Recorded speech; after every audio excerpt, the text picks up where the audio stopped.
representatives we have to say about these amendments.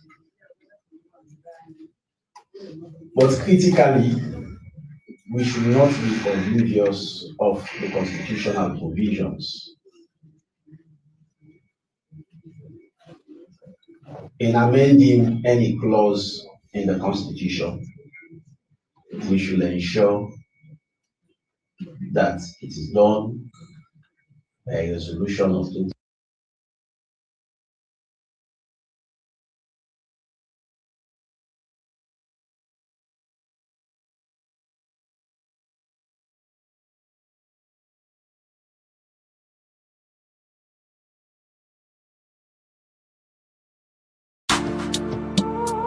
Oh, yeah, yeah.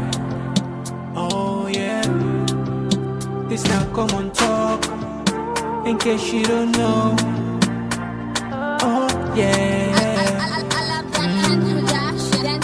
Whenever we pledge with love and loyalty to his sweet, sweet mamas alone. Now we all for come together as one. For tomorrow, now we go make salon. Anytime where you day, it no matter. Anytime where you go, it no matter. Anything you they do, it no matter. Oh yeah.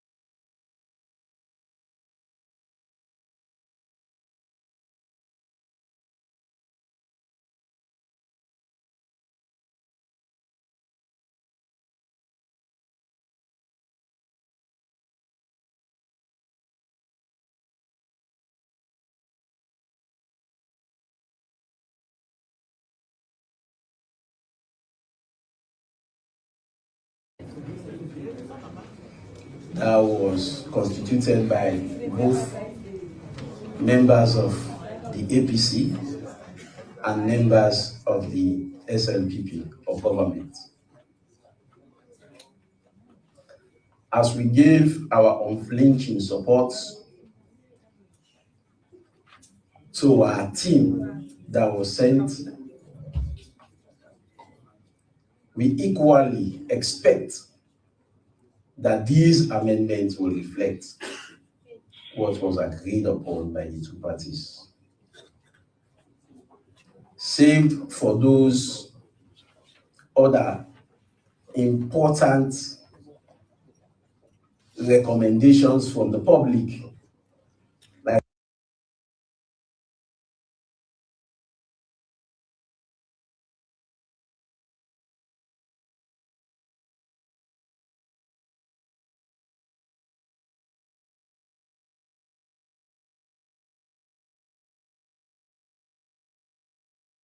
like I said, this country does not belong to APC, neither does it belong to SLPP. So APC and SLPP should not think that they should dictate what should happen in the country without consultation to those who do not necessarily belong to these political parties. So accommodation must be made for stakeholders who may have one or two other recommendations. Parliament has never been rancorous, and we don't intend to make it rancorous. But we'll be very strict, we'll be very unapologetic in ensuring that processes and procedures are strictly followed.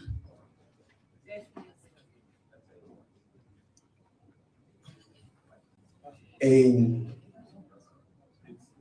electricals and electronics connections,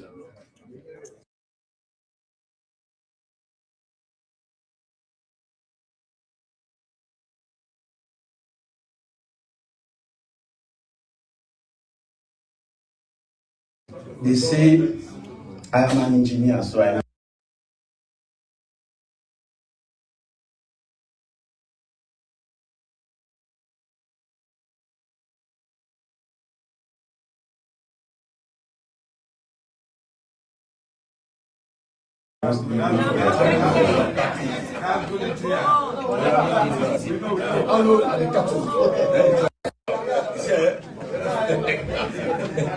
They say if you have two resistors connected in parallel and you inject any amount of current into those resistors, it is highly likely.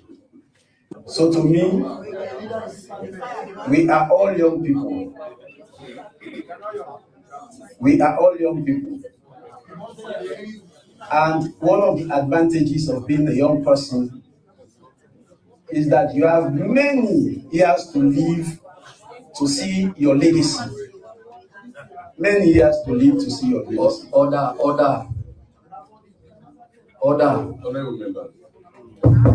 Honorable members, I believe when the leader is speaking, you should pay attention. You don't need undertones or comments. You are going to have your own tone, where you make your comments.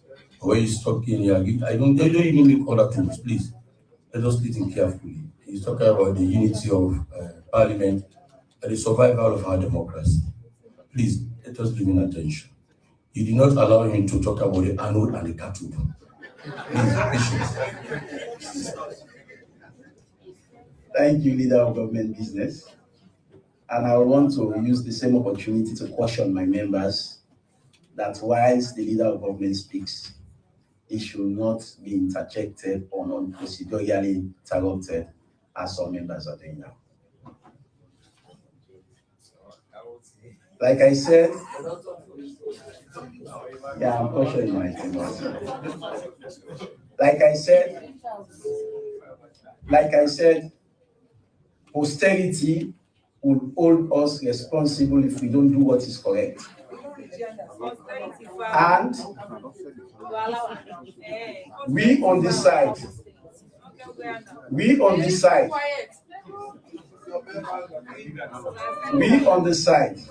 I don't expect any member of Parliament to make any comment. We on this side, if the processes and procedures are compliant with what is entrenched in our constitution, we will fully support this process. But in a case that the processes and procedures are not compliant with what is in the constitution, we will not involve, we will recuse ourselves from the dangers that lie ahead. It's not a threat, except if somebody is of the opinion that this very amendment will not be compliant with the laws of Sierra Leone. So to me, one commendation I want to give to this Parliament is that we have been very consultative. On several occasions, when issues rise up in Parliament, we would come together, we'll hang it, and at the end of the day, we'll have a common meeting point. I hope and pray that procedure continues. Like I said, we on this side are not averse to this. I'm speaking on behalf of the opposition. We are not averse to this, but we would ensure that every bit of the process complies with the national law. I also made to understand that the bill presented to Parliament does not contain entrenched clauses. I want it to be clearly and abundantly made known to all of us that the bill we have seen has entrenched clauses. And we know what the process calls for in a case of an entrenched clause. It does not only stop at the 2/3 in Parliament, it extends to a referendum. So on behalf of the opposition, I want to assure government of our fullest cooperation if the processes and procedures are lawful. But if they are not lawful, we will not cooperate.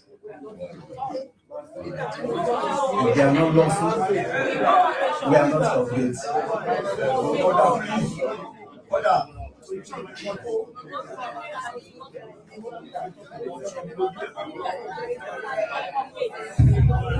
Colleagues,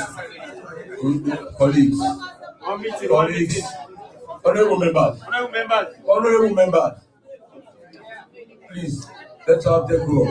Please, let's continue, sir. You see, they say all people feel uneasy when their goods are mentioned in the proverb. If you are very aware that the processes through which this constitutional amendment will be made are lawful, why would you even question? But again, I am saying this, and I want to be on record. I am saying this authoritatively, and I am saying this as the leader of the opposition that will not fall for anything that is not lawful. Have this at the back of your mind. Have this at the back of your mind.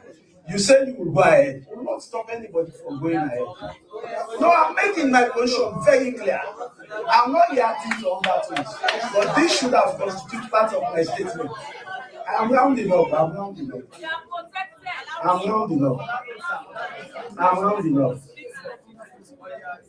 Yes.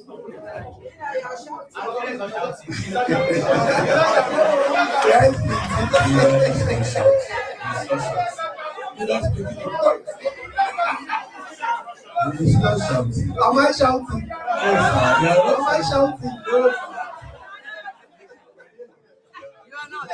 Okay, I'm not shouting it.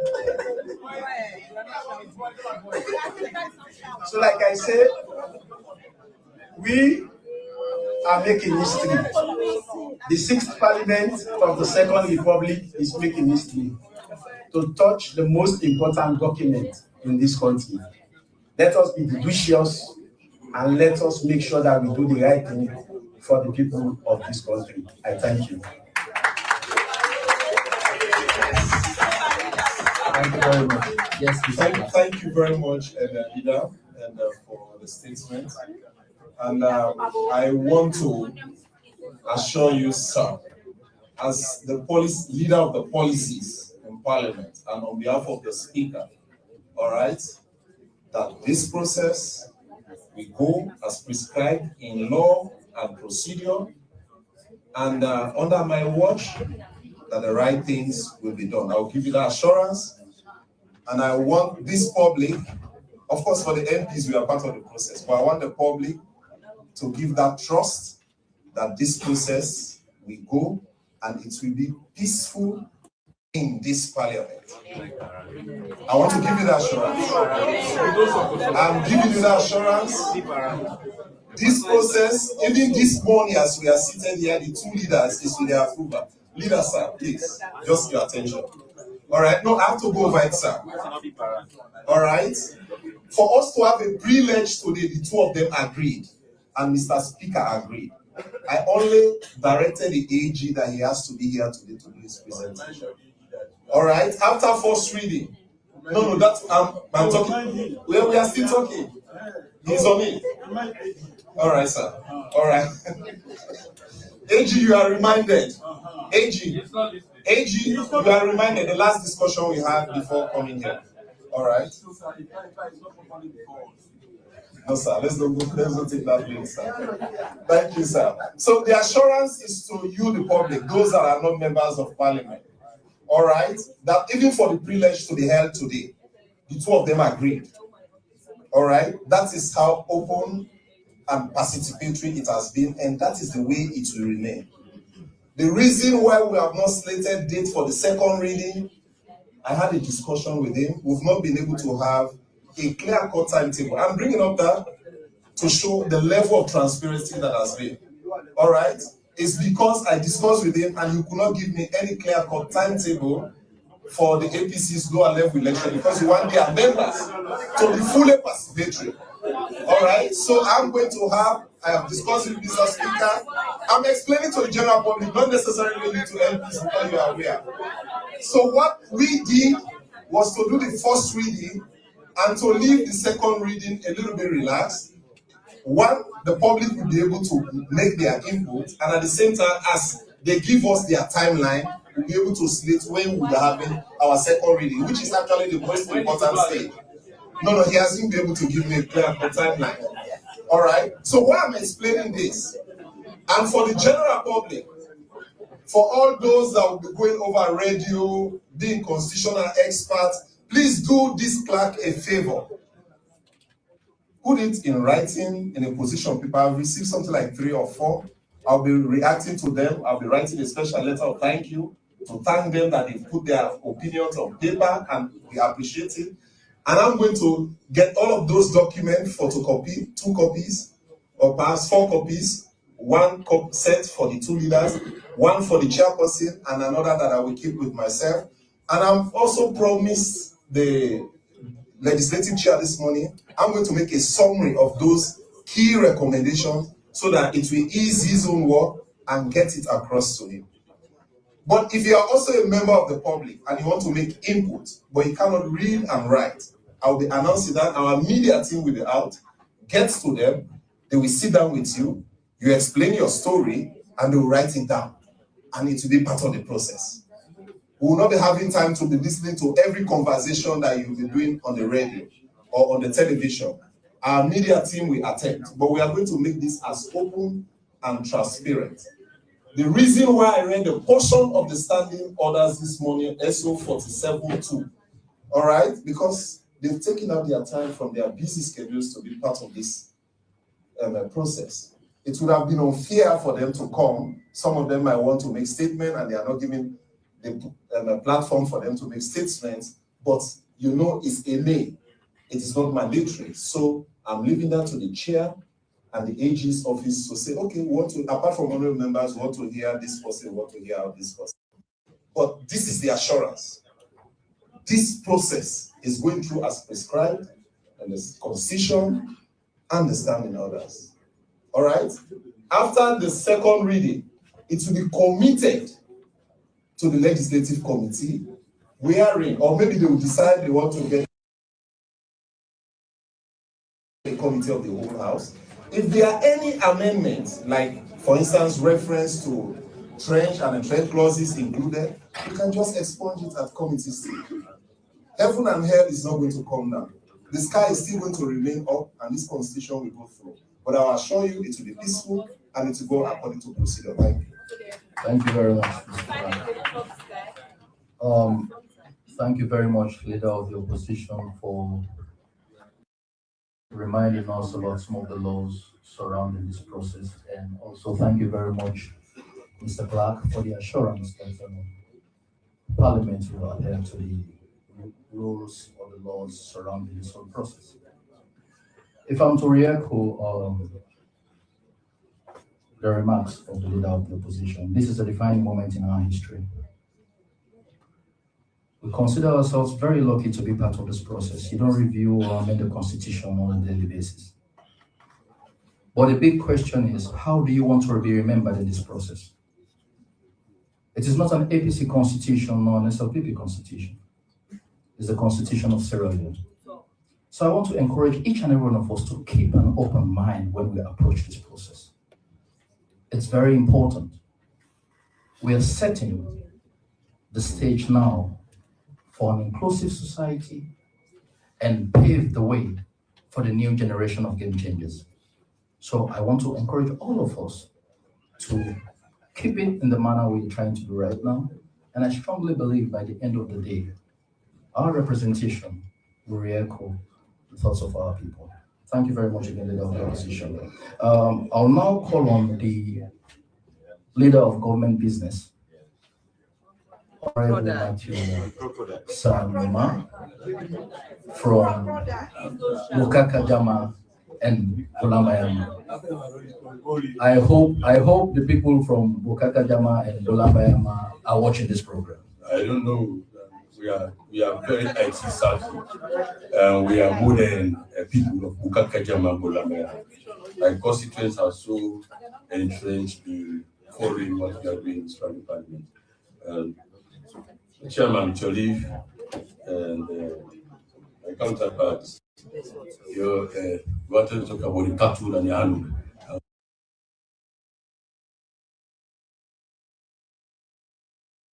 was carefully listening when he said anything different from not putting us together, we just recuse ourselves. I perfectly agree with you, sir. With your sir, I want to take the opportunity to thank you for your speech and salute you for being cooperative in working for the progress of this country. Let me start on existing protocols by singling out my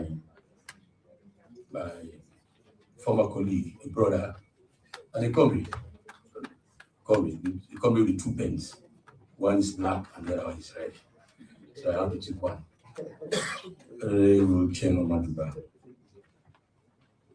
From that, I follow the existing protocols. Mr. Chairman, we are on record from the 5th Parliament to the 6th Parliament for progressive laws. We are not on records for abrogating the rules of procedure. We are not. I have evidences to the effect. Laws that we have passed to the people of love unity all over the country, beyond Sierra Leone. I engage my previous counterpart, Honorable Chairman Manuba, in succeeding in passing most of those difficult legislations, because we believe that Sierra Leone is for all of us. Our similarities are far greater than our differences.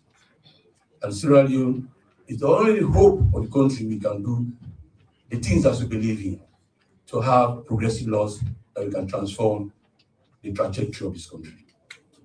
When we started the repeal of Part 5 of the Public Order Act, people said we are not going to do it. We don't mean it. We succeeded in repealing it. Some people lambasted us, but today we are praised right across it at the international platform that we did the rule and laws, we repealed Part 5 of the Public Order Act, the obnoxious laws. We are able to do so because we put Sierra Leone first at that moment. People are against, some people are for. Not everybody will follow us. We have our differences, but we should be futuristic. We are the way to take this country. That is why all of us are here today. We have decided to form this gathering using Section 47 as stated by the Clerk of Parliament.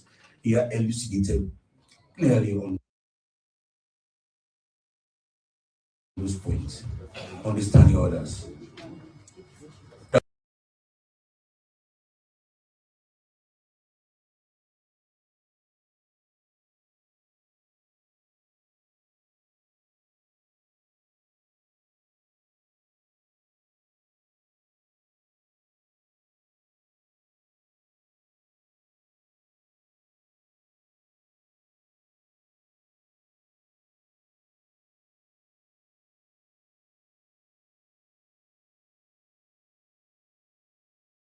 But we need the stakeholders engagement. It's not anything new. The central offense is art. We started with that as a progressive law under the administration of the opposition, Chairman Manuba. We have people coming in here at the last minute. We wanted to pass the law. They said they have their opinions, they have something to input. We look at it, it was important, and that was included. And you see this part of that law. But there are things that we still need to do. Mr. Chairman, I just highlighted a few of those things that we have done during the progressive laws. We came down to the Give Act. Today the women have love unity all over the place. They came, these are proposals. This was the proposal. Even if they are put in the entrenched clause, when we go to the chamber, we just remove. We know the rules of procedure. This is a government motion. It's a proposal from the minister. We can even decide not to even consider any of these clauses and stay where we are. Because we are progressive, we are open-minded people. We have allowed the public using 47, understand the others. So make sure that we discuss this bill in the interest of Sierra Leone. Another point, when they give it bill came, there was no provision for women's empowerment. There was no provision. We had to amend the IMC law. The act was amended to accommodate some of the things that you are going to come with. If you repeal, what will be the other laws that will depend on if your civil liberty is abused? We don't want people to say, oh, there is lacuna, we have done this. What about other citizens who are exposed to these people?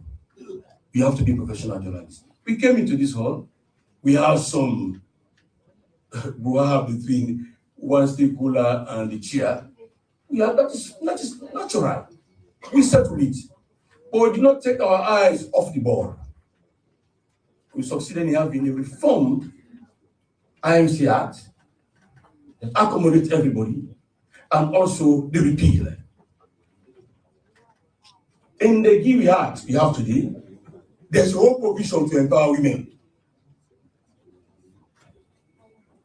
There's no provision to empower women.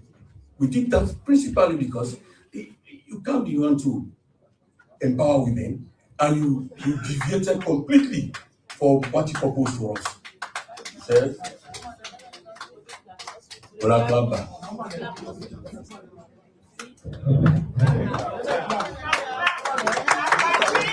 Thank you. Today that's what we have. But there are more to it which are yet to accept. We came with a PPLC Act. We have done some constitutional amendments. And today PPLC is active. Thank you, Mr. Chairman, for putting us on the right track. Finding both political parties trying to exchange words of violence. What we did not succeed to do is to finance smaller parties. You cannot get all. But we are able to come to terms with the opposition, with the paramount chiefs, to say we can do A, B, and C. Where we are today, we have both former AGs with us.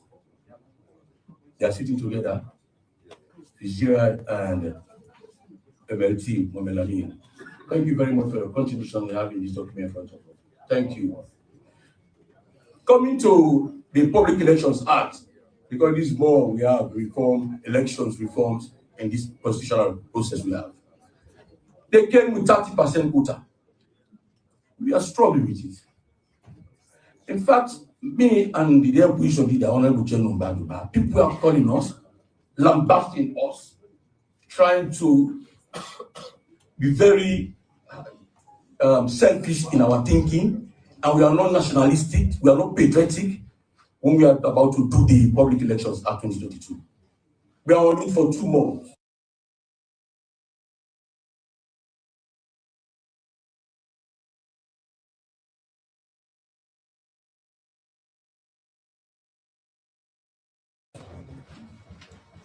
They called me.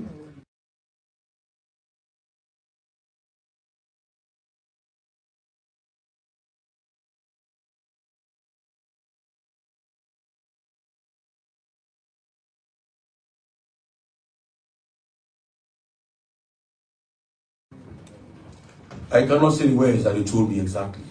But I used their form of abusive language to me to educate them. I was able to convert some to understand what we are doing. Some you cannot change them. Romans say, you don't change, you don't give new name to old dog. But I use that platform to change most of them. And they are my friends today. Look, the fear of doing this, we discussed that there's a way we can do it. Section 58 of the Public Elections Act. We wanted to have women representation directly elected to parliament and local councils over 30% or beyond. So we took 2 positions into consideration. One is to have the women directly elected with over 30%, both at parliamentary level and local councils, as the president because of executive power, which we cannot take from him. But to encourage him in the Guinea Act to consider giving women 30% quota at the minimum rate for positions coming from the executive. That's what we are still doing. It is working. And when we use the section 58 of the public election of 2022, Parliament, directly elected members of Parliament, we have over 30%. We got that one right. Councils, we have 30%. We got that one right. So it's a proposal like this nature. We need to open our minds. We need to come with contributions so that we can change the trajectory of our political thinking. Let us think for the interest of Sierra Leone, not for ourselves. Let us be clear on that.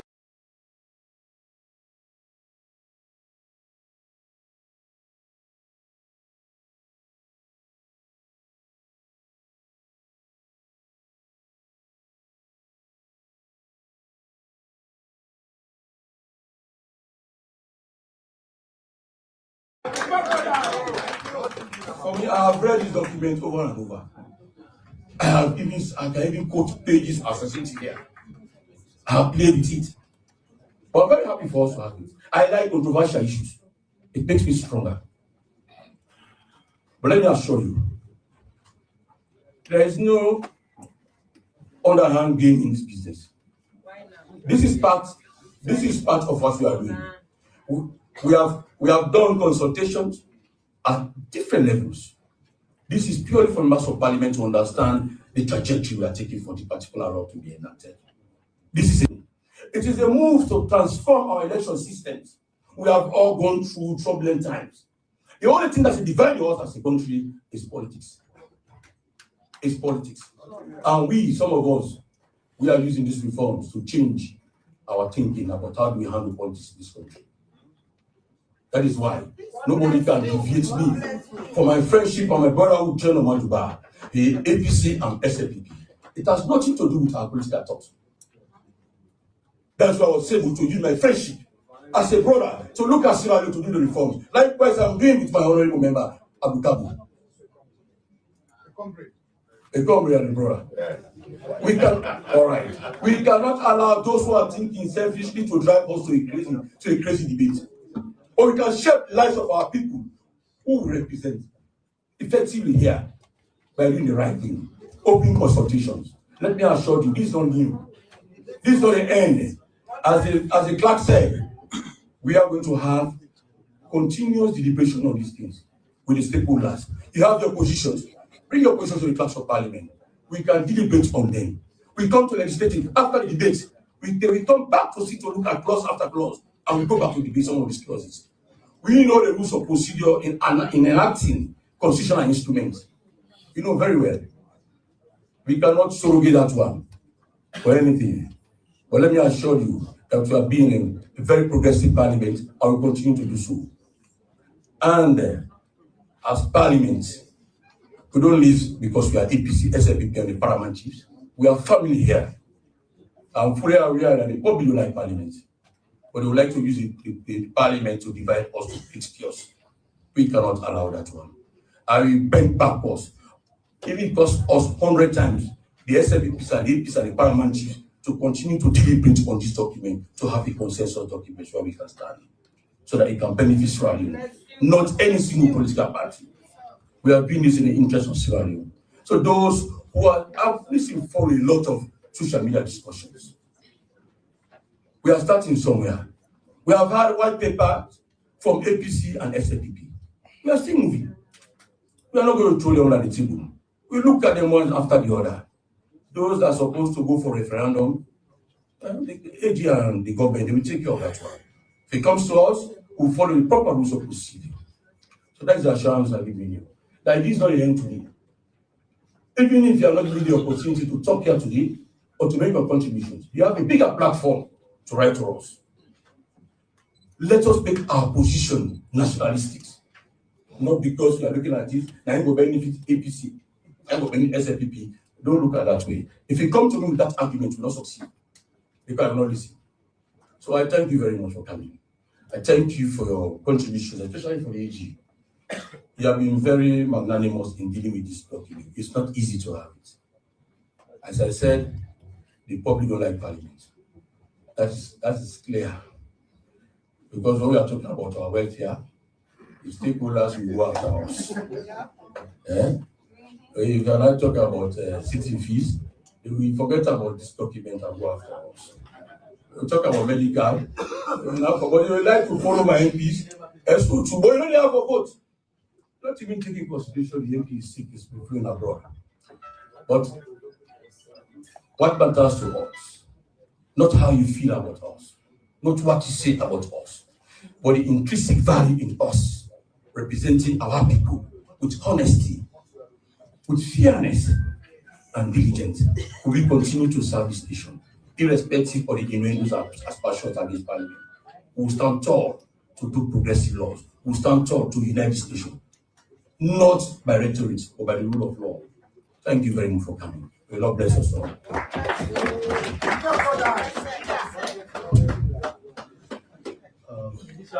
Thank you very much, leader of government business.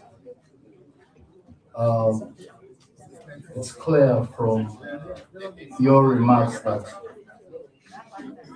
strong leadership is critical for constitutional review process,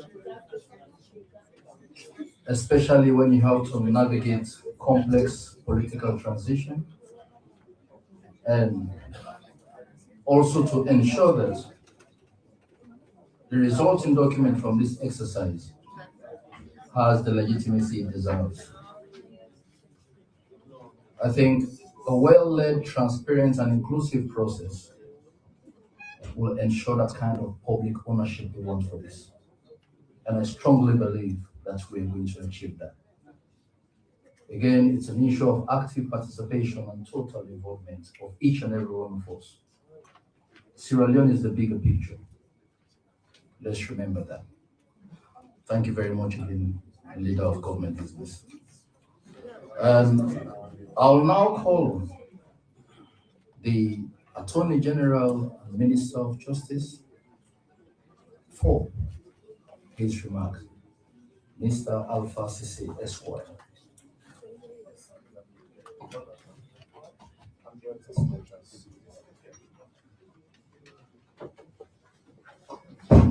Thank you. To the leader of government business, Honorable Matthew Samima, leader of the opposition in parliament, Honorable Abdul Kabu, I must say both of whom are also my comrades of the Almighty Radicals Club. Yes, well, the leader of the opposition is my junior. But of course, there are very senior comrades of the Radicals Club seated to my right, former dictator of the Radicals Club, Joseph Fitzgerald Kamara, JFK senior comrade, Cheroma Juba, former deputy speaker of parliament, and then of course, my elder brother and predecessor, former Attorney General Mohammed Lamin Tarawali. So this is to say that outside APC and SLPP circles, we still meet in other places to discuss moving this country forward. So, and also to, of course, the chair of the commissioner of the PPRC, former dictator Kuiva Amara, also a comrade. So it's a big family. And then, of course, the clerk of parliament, Mr. Komon-Tok, also a comrade. So there are others seated. And of course, the Minister of Information and Civic Education, also a comrade. So it's a big family. It's a big family. Well, here's my junior comrade.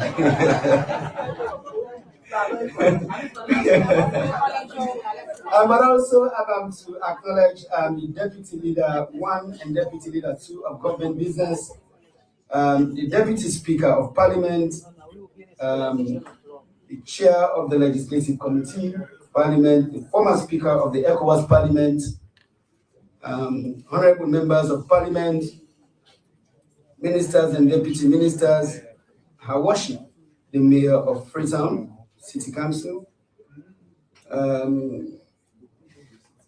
as civil society partners who have also been crucial to this process, development partners, ladies and gentlemen, good afternoon. Thanks to the leadership of Parliament for the opportunity to do this presentation here today. I'd like to say that this is part of doing the people's work. Mr. Chair, we are glad that this bill before you has generated significant public interest.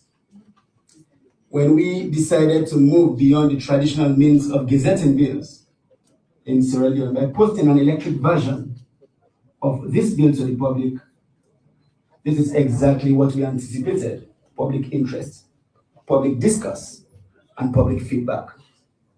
We are glad to have accomplished that. For us as government, we do not want these public engagements to end with the pre-legislative hearing we have today. We want this to be the beginning. We want these discussions to move into the days and weeks ahead as we strive to produce a constitution that will work for the people of this country. In the days and weeks ahead, we look forward to having constructive discussions with various groups, with our civil society partners, political parties, women's groups, youth groups, our development partners, other marginalized groups, including persons with disabilities, and with the broader Sierra Leonean public. This is because this is just a bill.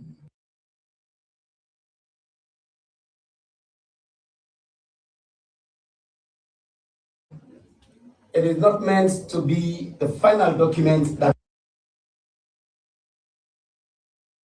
becomes law. It is meant to lay the foundation for broader public discourse and feedback.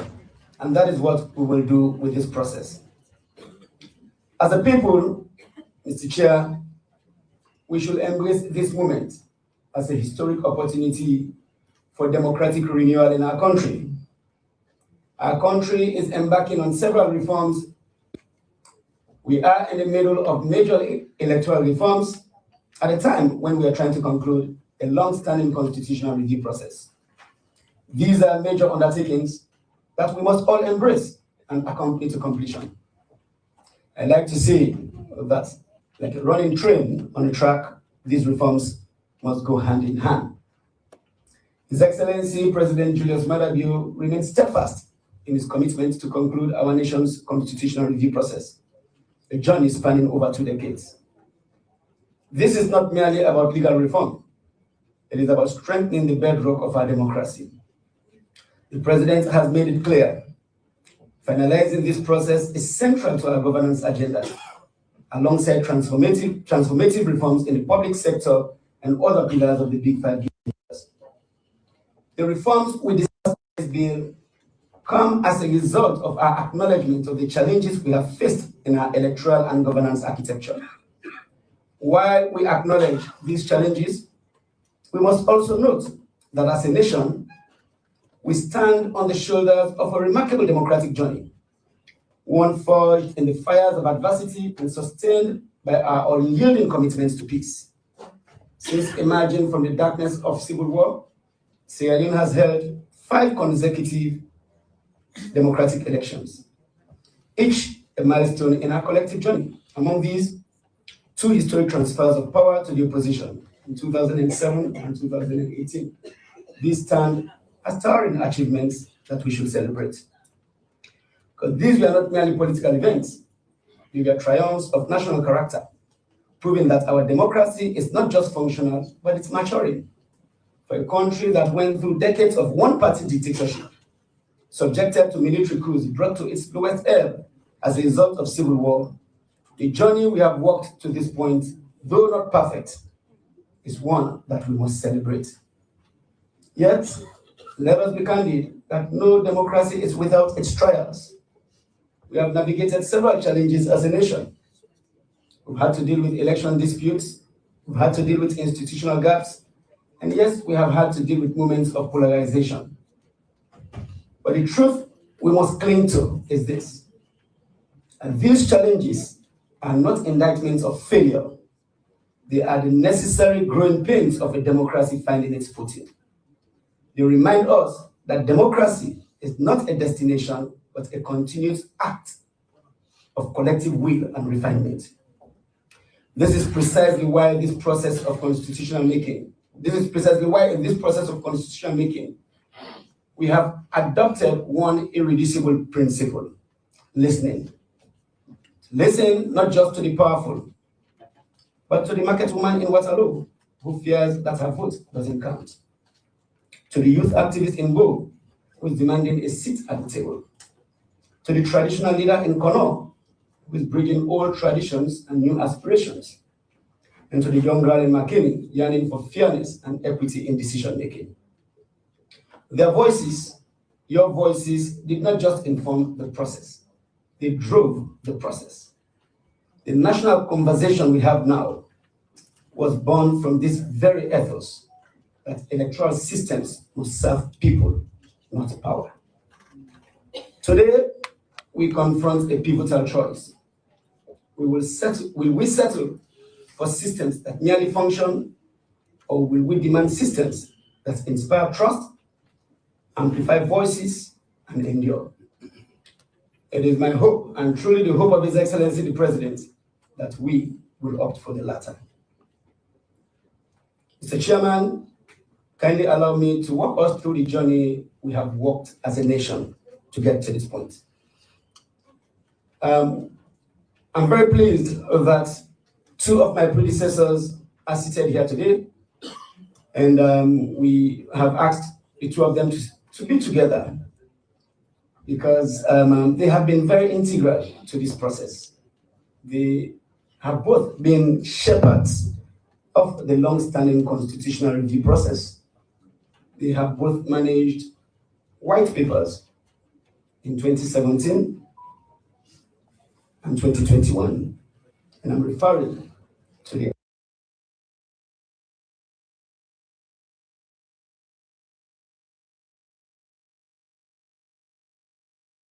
attorneys general before me, Joseph Fitzgerald Kamara, commonly known as JFK, former Attorney General and Minister of Justice, and flag bearer aspirant for the All People's Congress Party,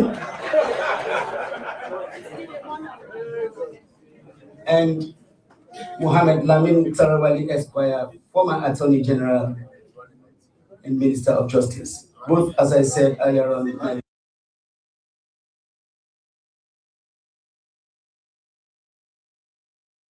very senior comrades of the Red Cross Club. This nation owes the two of you a debt of gratitude for the way you have managed this process, and it has been an incredible honor to continue to learn from you, to be inspired by the work that you do, and that you have remained committed to work with us to take this work to completion. Solomon Ekumaberewa, and then moving on to all the holders of this office.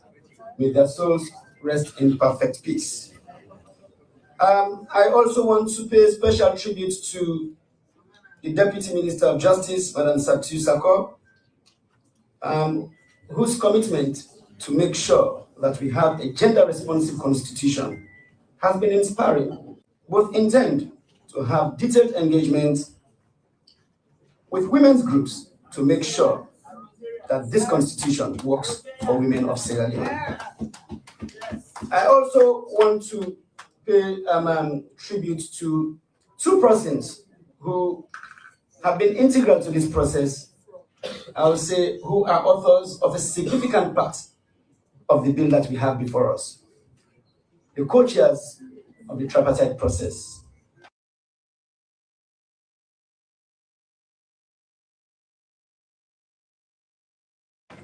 Dr.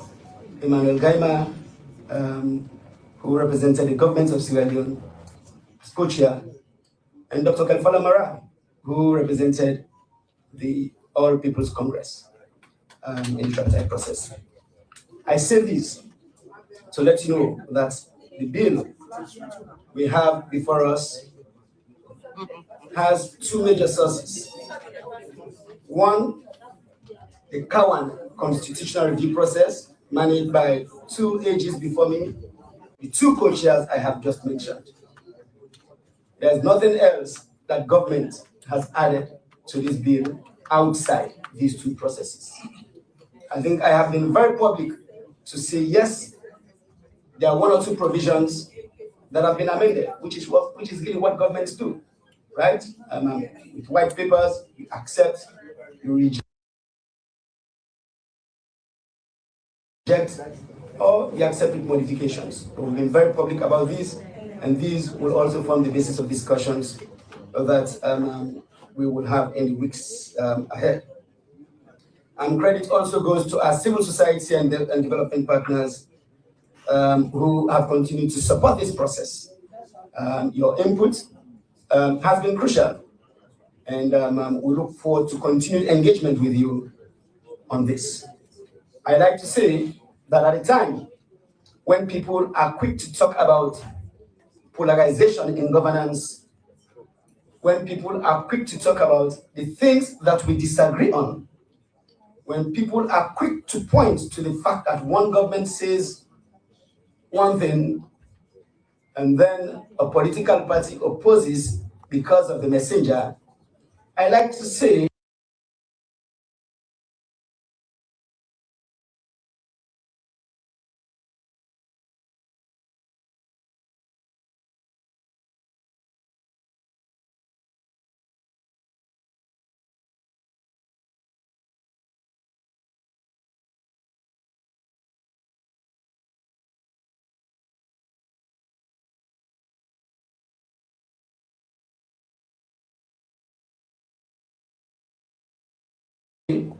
that the constitutional review process is one thing that we all agree on. Because every government, since the war came to an end, has worked diligently to take this process to completion. From the government of late President Kaba to that of former President Nkrumah, and then now President Bio. So really, this is an example of continuity in government, and so we must embrace it. So, Mr. Chair, kindly allow me to provide some historical context. Because in Lome, we agreed that the 1991 Constitution as framed was not sufficient to prevent a backsliding. And so we continued, John, in the report of the Truth and Reconciliation Commission, the mechanism set up following the end of the conflict in 2002. And so the process was first started by late President Aknati Kaba in 2007 and was subsequently picked up by former President Ernest Bai Koroma, who constituted the Justice Edmund Kawan Constitutional Review Committee. And I'd like to note that as we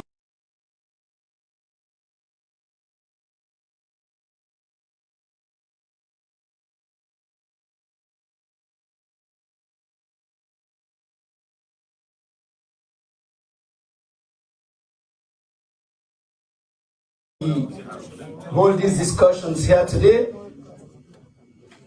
we do so during the very week, 2 days ago from today, that the architect of this process, the late Justice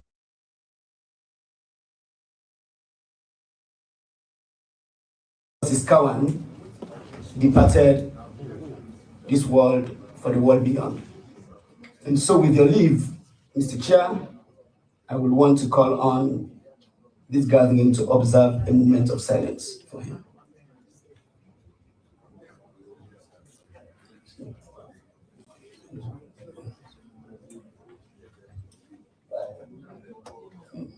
May his soul, as I just stated, the Constitutional Review Committee set up by former President Ernest Bai Koroma and chaired by the late Justice Edmund Kawan, had 8 members from all shades of life: political parties, civil society, youth groups, women's groups, journalists, etc., etc.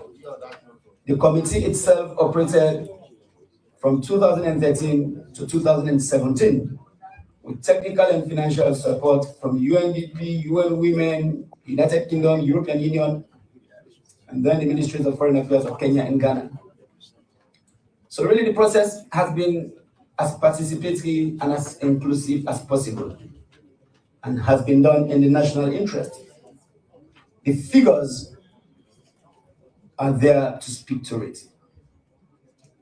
The 8-member Justice Edmund Cowan nationwide, over 10,000, had 133 stakeholder engagements with women, youth, political parties, paramount chiefs, local councillors, CSOs, media, lawyers, etc. Consulted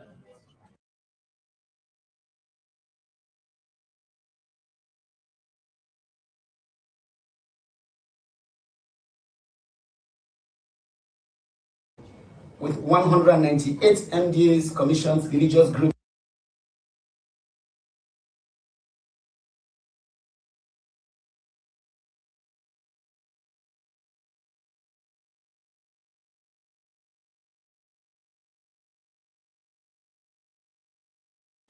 and other institutions, had 80 expert engagements on key constitutional issues, received over 150 position papers from political parties, MDAs, and various groups, had over 20,000 hours of airtime over the media, included live debates, jingles, theme songs, etc. Distributed over 70,000 that had. So the Cowan Constitutional Review Committee handed its report to former President Nkrumah in January 2017, and in June 2017, the government of former President Anisbai Nkrumah issued a white paper in which it accepted some recommendations and rejected some. And then there was a transition in government. Following his election in 2018, His Excellency President Julius Maada Bio decided to pick up the process from where it was left in 2017, after Justice Cowan submitted the committee's report to former President Nkrumah. And in March 2021, the government of His Excellency President Bio issued a second white paper on the Justice Edmund Cowan Constitutional Review Committee report. The white paper reflects the contributions, aspirations, and determination of the people of Sierra Leone to improve and sustain the rule of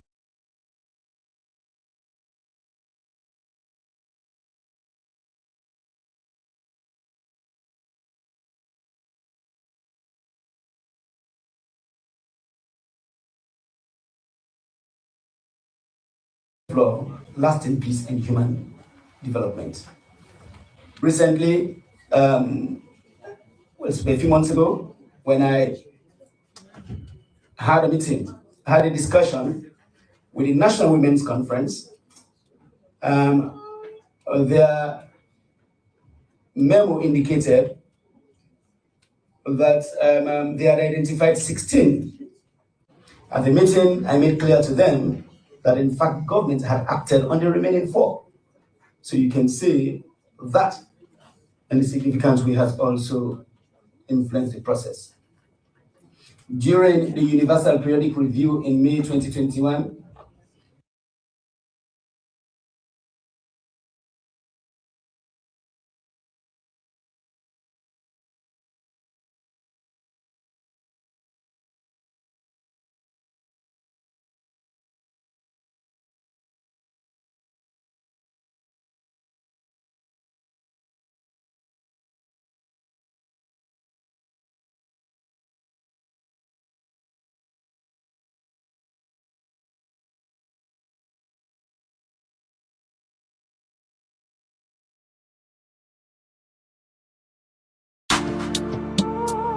Oh, yeah, yeah. political parties, Oh, yeah.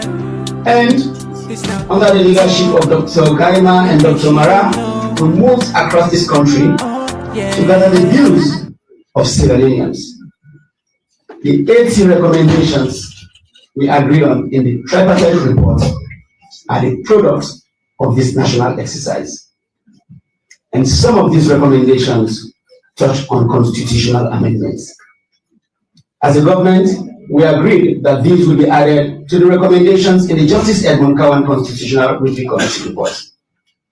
And this is what we have in this bill. If anyone tells you that the provisions in this bill are the creation of governments alone, they have lied to you. The provisions in this bill are exclusively the product of the Justice Cowan Constitutional Review Committee report, set up by former President of the tripartite report and its recommendations, co-chaired by Dr. Gaima and Dr. Mara. Government has not added anything, but I've been very public to state that yes, there are one or two provisions that government has amended, which is the right thing to do, but they are not set in stone. That is the essence of these engagements, the essence of these consultations. And then, of course, at the end of this exercise, Parliament will determine what will go into the Constitution. So I like to say that we have not done this in hiding, but to also say that a lot of people trying to get political mileage on this bill have received its content since last year. The contents of this bill are not new to many of the stakeholders who are not speaking about it. This has been in the custody of several of the people who now speak publicly about provisions in this bill. And these are discussions we could have had even before getting to this stage. So I think let's approach this with the honesty it deserves. Among several consultations, the last set of public consultations, and that's not to count the ones that have happened in my office. On the 28th of October last year, we had consultations that were public with electoral management bodies. On the 30th of October, we have consultations with political parties on the legislative proposals. And there were other such consultations before now. As a matter of fact, I think my brother and comrade, the leader of the opposition in Parliament, in fact, represented the APC in the last consultation that we had on the 30th of October. And then we have had the same with civil society organizations and the media sector. We had such a meeting on the 31st. These are additions to what we had before now, and the engagements we have had across the country, and engagements that have happened in my office, during which we have been very open and have shared the presentation that I'll make here today. I also mentioned that we have had discussions with women groups where we assured them that the 16 recommendations in the Women's Manifesto will be part of the new constitution. But I'd like to emphasize, Mr. Chair, honorable members of Parliament, ladies and gentlemen, that these consultations have not come to an end. They must continue in the days and weeks as we strive to make this a better document that will work for Sierra Leone. Of course, persons who have been part of this process, should continue to engage and make this better. But to refuse to take ownership for what we have done together, and then to oppose this just because it is led by government or to build political mileage, it's not leadership. To mislead the people we seek to govern for political mileage is not leadership. So as we take this process to a conclusion, Mr. Chair, ladies and gentlemen, let us be guided by certain things. Let us note that Sierra Leone has transformed significantly in recent decades. Our demographics, our economy, and our social dynamics have all evolved. Therefore, our constitution must keep pace with these changes. A new constitution will better capture the realities and aspirations of our people, ensuring that our governance structures and legal provisions are fit for today's Sierra Leone and the future we envision. Revising our outdated sections ensures our legal framework is robust and relevant, is capable of addressing modern challenges and fostering a just society. We pride ourselves in being a tolerant nation that puts national unity over ethnicity, over religion, and over political affiliation. For us to show that unity. Mr. Speaker, I want to conclude by saying that this should not and will not be a rushed process. Constitutions are meant to outlive us, and they must reflect the views and aspirations of the people of Sierra Leone. The Constitution must be owned by them. We acknowledge that no bill is perfect. That is why it is called a bill. It is our hope that the legislation that comes out of this process will be better than the bill that we discussed today and in the weeks to come. On that note, thank you, Mr. Chairman, and I'd like to transition to going through specific proposals that are in this bill, with your leave. Thank you, Mr. Thank you, Mr. And I want to thank you for giving us an in-depth view of this constitutional review journey. And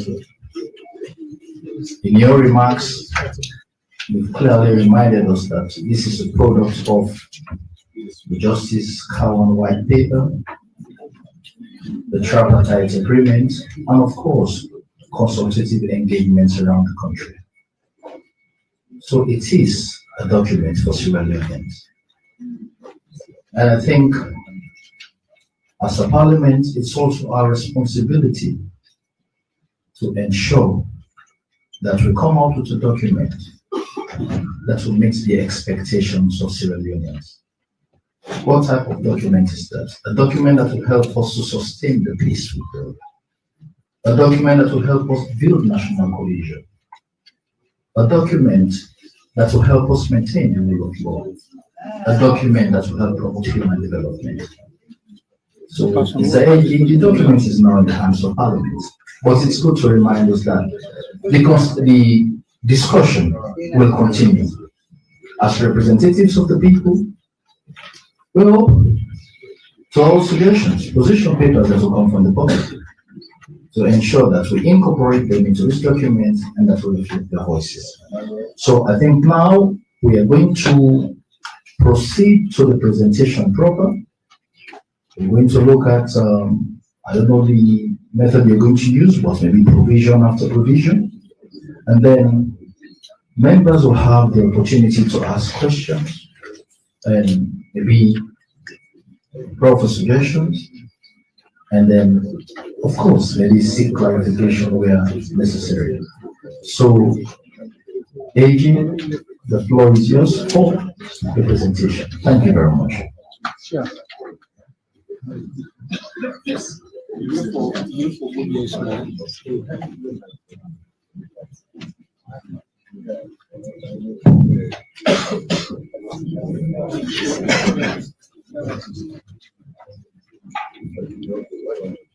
Thank you.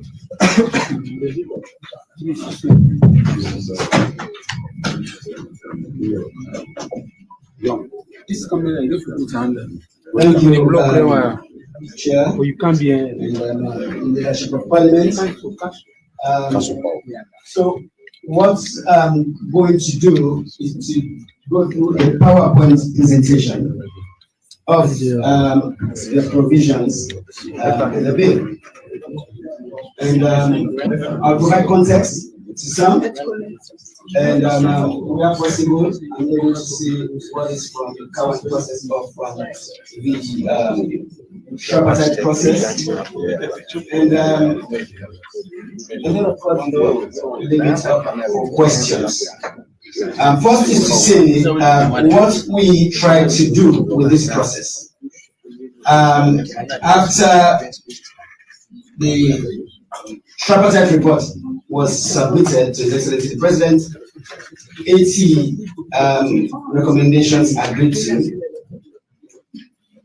We took out the recommendations that touch on constitutional amendments.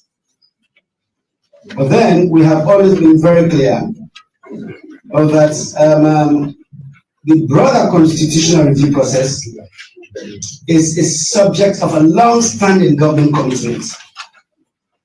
And of course, as I just mentioned, going back to the days of the late President Kaba and continuing to this point. So I like to say that really we've been running a relay. Where one government has been handing this baton to another government. The only thing is that the current government has made a commitment that we will not transition this baton to another government. So what we did was to put, first let me say, yes, subject of long-standing commitment by government. And so we've always been very clear that the tripartite process, as important as it is, was never meant to undo existing government commitment to broader reforms, including the constitutional review process. It was meant to complement existing or ongoing reforms being managed by government. And so when we took out the recommendations that touch on constitutional amendments and paired them with the recommendations that have been made by the current Constitutional Review Committee, we were fortunate to find out that a lot of the proposals really align. They speak to each other. They do not contradict each other. But then there were proposals made by the tripartite committee which were not in the current report, but also some proposals made by the current report which had not been captured by the tripartite process. But they really did not contradict each other. And so what we did was to prepare a document that laid out how these proposals speak to each other, which one comes from tripartite or from Kawan, and put them in a document that, again, since last year, has been shared with several stakeholders in this room. So that's just to say that is how we choose to approach it. But again, like I said, this is part of broader efforts to conclude the constitutional review process. So we note that that process cannot be completed in January or in February. And so what we agreed on with all stakeholders, what we agreed on was that because elections are time sensitive, you do not want to undertake electoral reforms, or you do not want to amend provisions that touch on the conduct of elections close to elections. We agreed, all of us who have been part of this process, to take out the constitutional proposals that touch on elections and bring them to Parliament as a separate bill. We have laid this out as the procedure that will follow. That is also because there are other reforms taking place, right? We have subjected the Electoral Commission for Sierra Leone to a functional management review. And then we are in discussions based on recommendations in the tripartite process, as well as consultations with a broader set of stakeholders that we will review the relevant laws that touch on elections, Public Elections Act, the Political Parties Act, etc. And so to do all of those reviews, it is important to take the amendments that touch on elections to completion, so that these, once they go through Parliament, will speak to the reforms that get into the various pieces of legislation on the conduct of elections. But then, once we're done with this, we'll now continue with the broader constitutional review process. But then we'll have taken the election proposals out of the way. This is not something that became public overnight. This is something that we have discussed.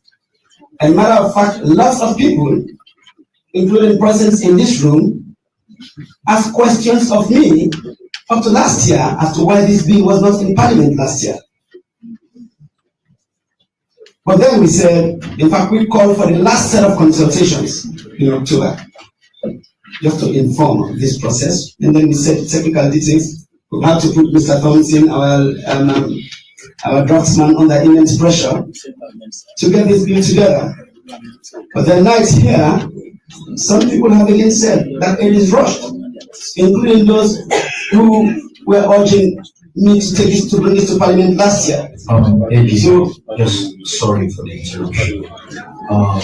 Can we please make yes, when we go close by close, we also have the opportunity to get in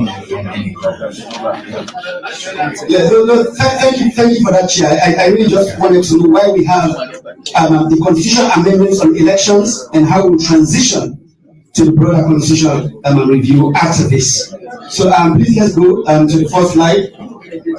So one, it is recommended that the Electoral Commission be renamed to National Electoral Commission for Sierra Leone. We are all used to calling it NEC. And so it is proposed, not by government,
As mama, I always want waiting best for me begin them, especially when it comes waiting them for eat and drink.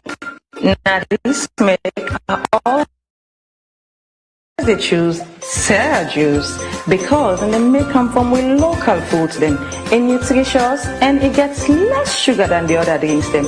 Not to me say so. We last test show say Sierra juice gets 50% less sugar than the other drinks them. Yeah, so this we propose will move will be a new provision in the Constitution on inclusive search and nomination committee. Now the current system, of course, we know is that the president appoints after consulting with the leaders of all registered political parties. But this has been the subject of debate. We welcome that debate. Political parties want to be represented instead of transitioning this to other bodies.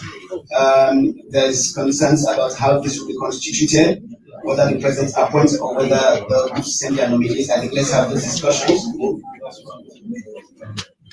And this really lays out the mandates of the research committee to develop a job description, conduct a transparent selection process, and submit the shortlist to the president for appointment, and then the president appoints from that shortlist to go to parliament.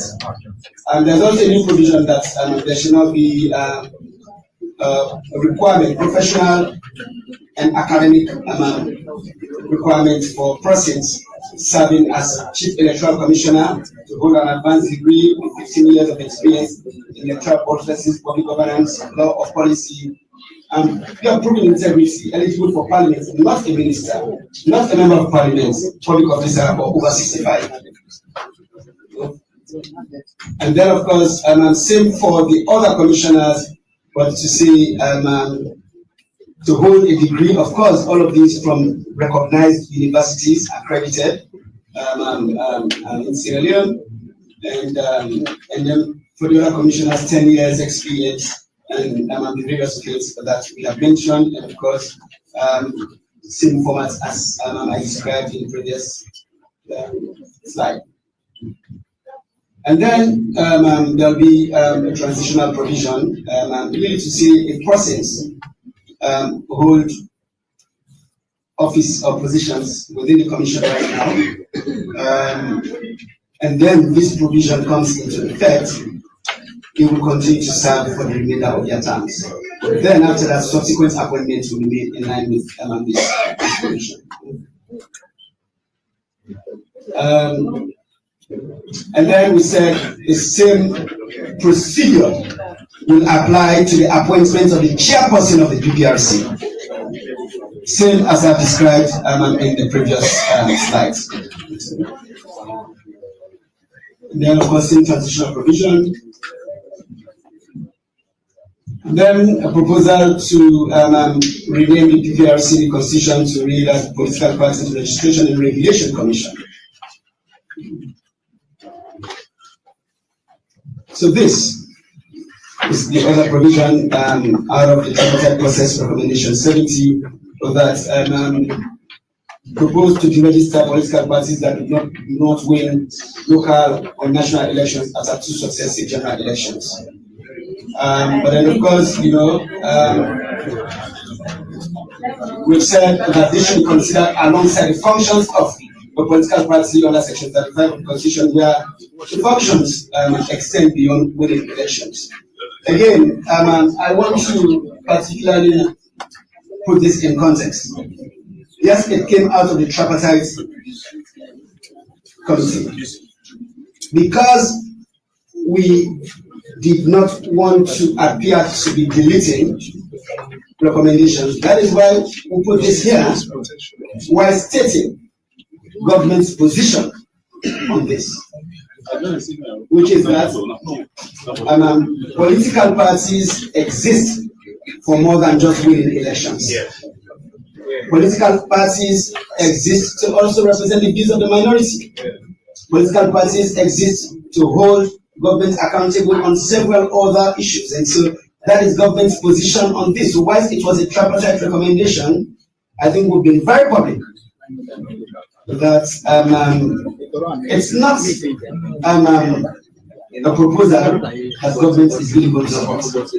We have taken a principle position that it is here, collecting responsibility from the tripartite process of coming into this being. This is not our position. I think we've been very clear on that.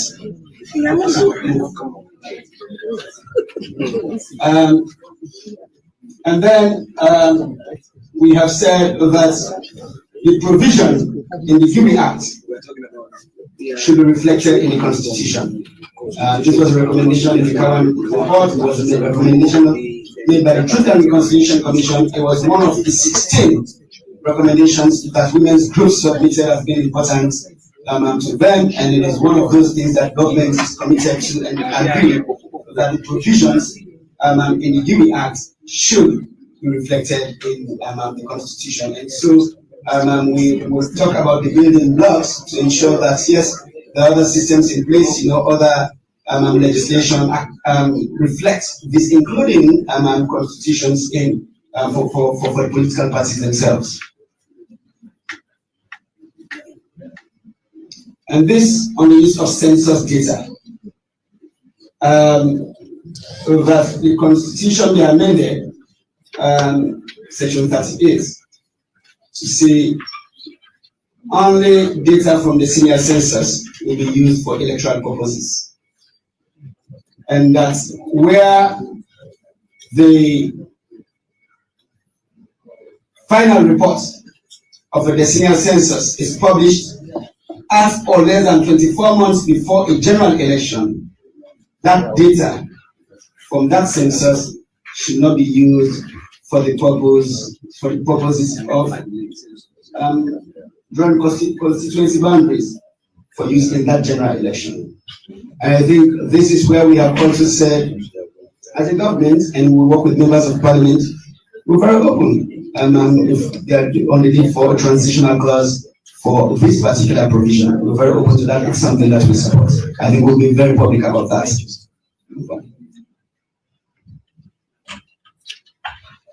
And then, of course, these are the technical details of that amendment.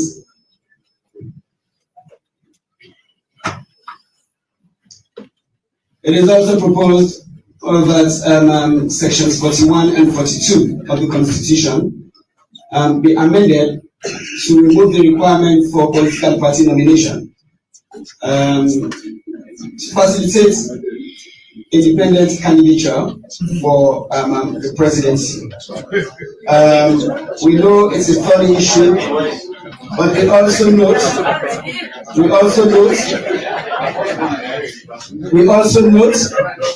that it was a recommendation made in the common report.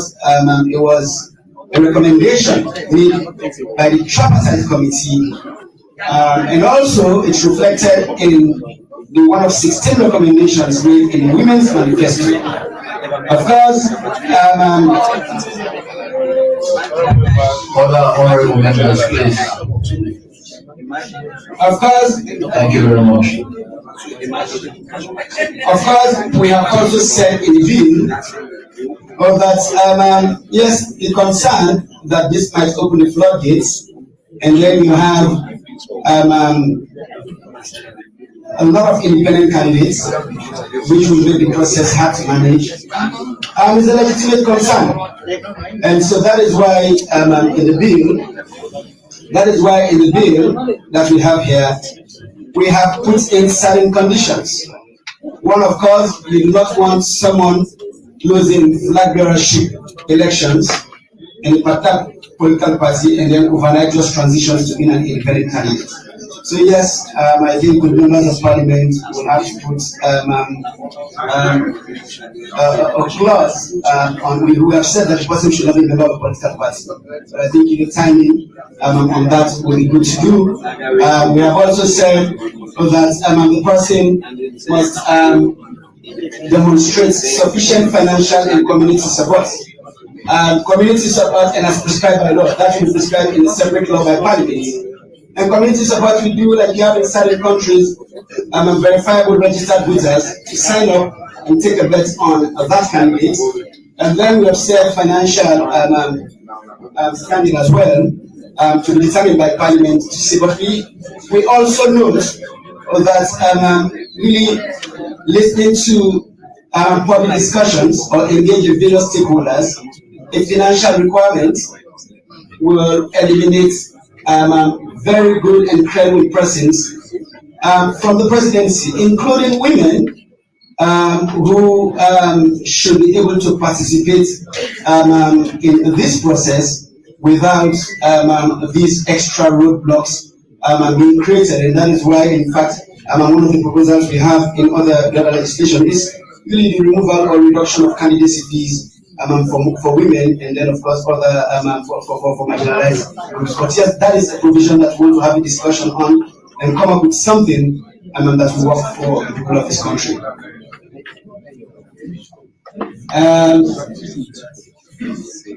So yes, that will. And then we come to section 42.2. Our current system requires a candidate to put 55% of votes in the first round. Then, of course, we've had to deal with the challenges of running runoff elections. In fact, someone brought to my attention that the runoff elections sometimes are even more problematic than those on the first round of elections. And so, in the constitutional review process, before the tripartite process, yes, it is reflected in the white paper that will move from the 55% threshold. And then, in the tripartite report, it was also recommended that we move from the 55% threshold. Now, when I talk about areas where both processes align, this is really one such area that we move from 55% threshold. Now, the debate has actually been whether it's 50 plus 1 or a simple majority. Say, right? So that has been the question. But then there is also the threshold. Because when we discussed this on the tripartite committee,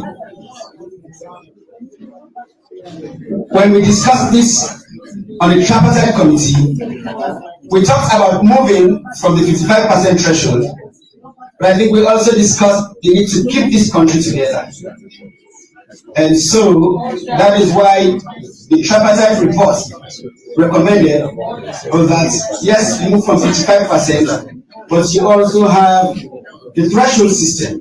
And yes, tripartite recommended that the candidate must also pull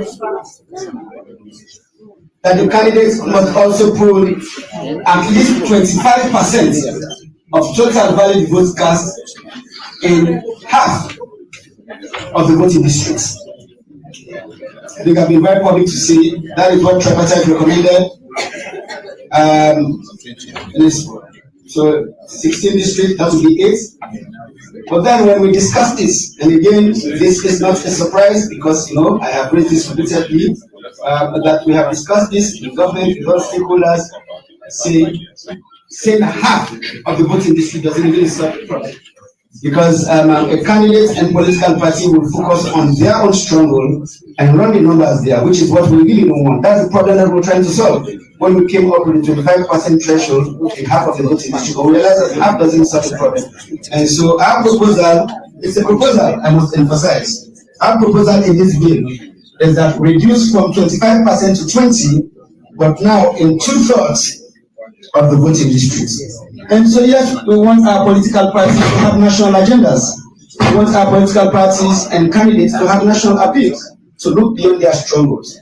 And that is why we reduce the threshold, but then broaden the scope of it to cover 2/3 of the voting districts instead of half of the voting districts.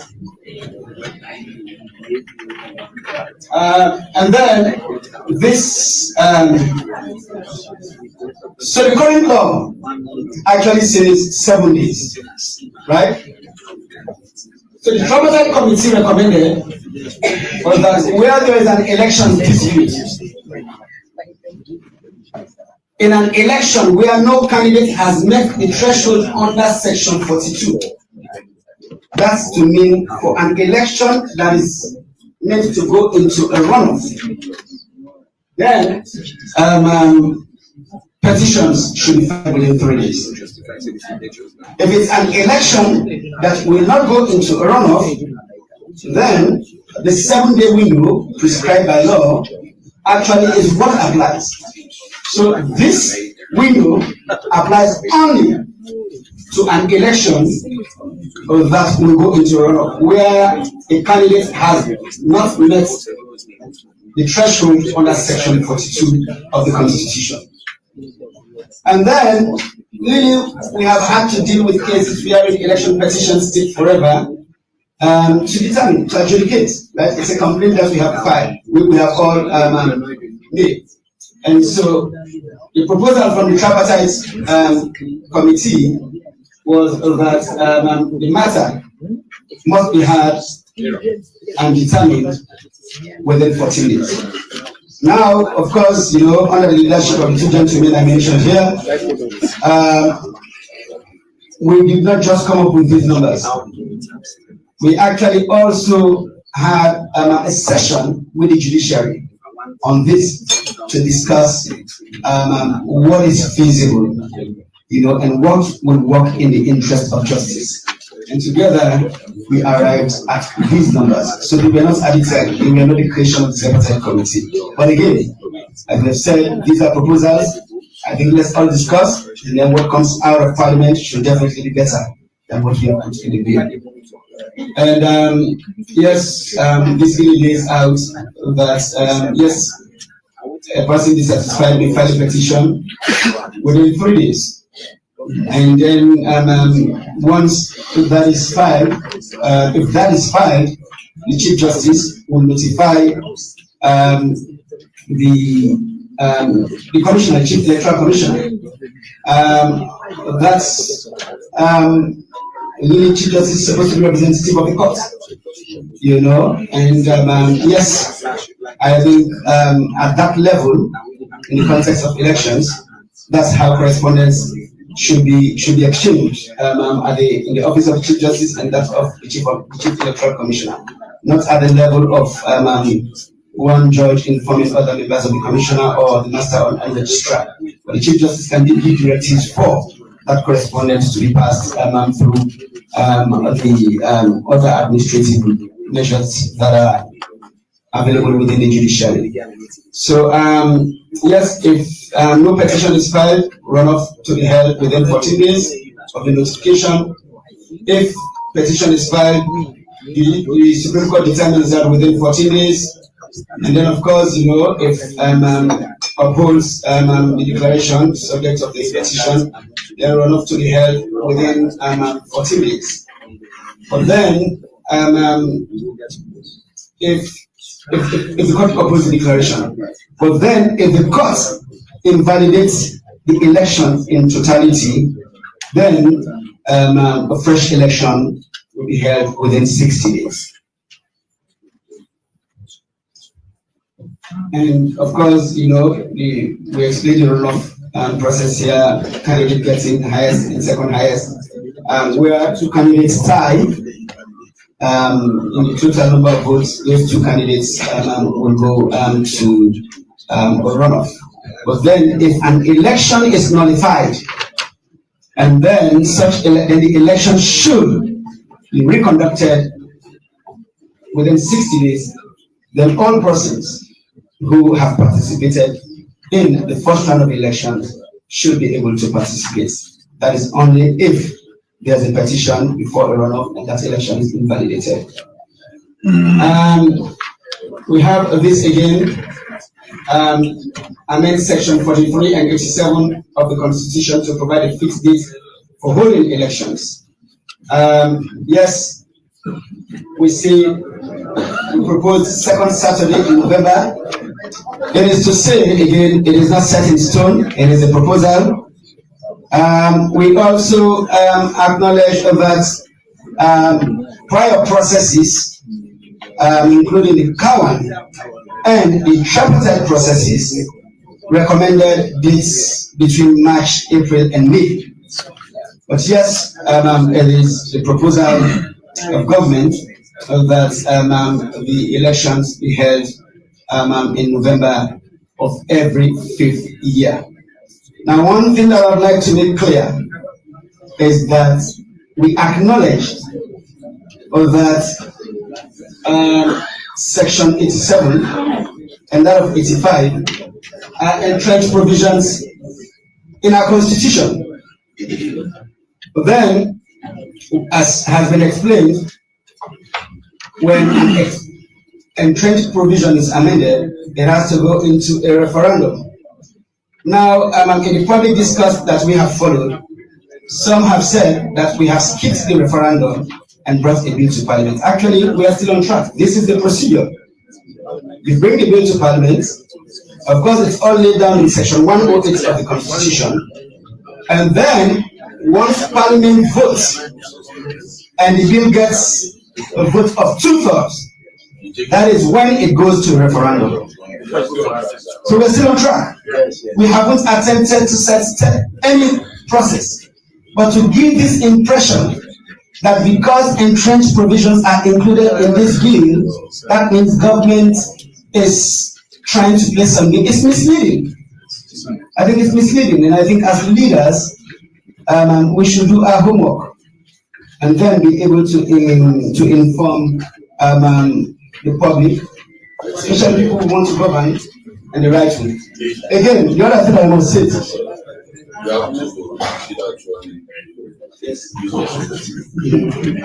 are live on here.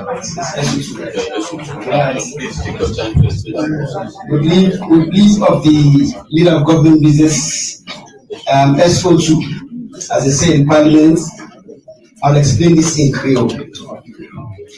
Now, government no say, there's section here, so like section 87 and 85 of the Constitution are entrenched provisions. And for entrenched provision, it therefore go to a referendum. But the Constitution very clear. Before you take this to a referendum, you therefore come forth as a bill na Parliament. Parliament, they debate, a vote, and when that vote they come out, 2/3 in support of the bill or a specific amendment. Now that same day it will go to a referendum. So people around the talk say government don't count entrenched provision inside, so they don't go referendum. The referendum now the last step. The bill they come first na Parliament debate, a vote. If Parliament votes for the bill by 2/3 members of Parliament, then it will go to a referendum. So if anybody tell the public say government don't count entrenched clause for a referendum, that person did not do any homework. It misleading for the public. And that is why we don't be very open about this process. If person get question, you can ask, we will explain. Because they are always open and ready for provide clarification. And not only for question. If person gets suggestion, you want count to me, please do so. And we don't be open to suggestion. We don't take plenty suggestion throughout this process. Now the other thing we are for say. If anybody tell you say an entrenched provision and a non-entrenched provision not go be inside the same bill for amendment, not to show the Constitution say.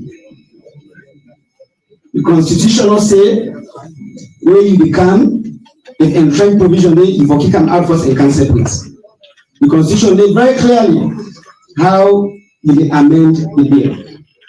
And then how you amend the Constitution. And then it asks you if any of them provisions here so you lay them out in the Constitution need for be amended. After Parliament don't vote, it will go into a referendum. So yes, we are aware. One thing where we don't say very clearly now that when we complete the electoral reform process, the proposals will touch on elections. Once we complete that, we will continue with the broader constitutional review process when it leads into a referendum. But we just want to make sure, see, all the proposals from both the Cowan report and the tripartite report will touch on elections, we bring them come as one package. Now, when Parliament deal work, then we put transition clause, and say,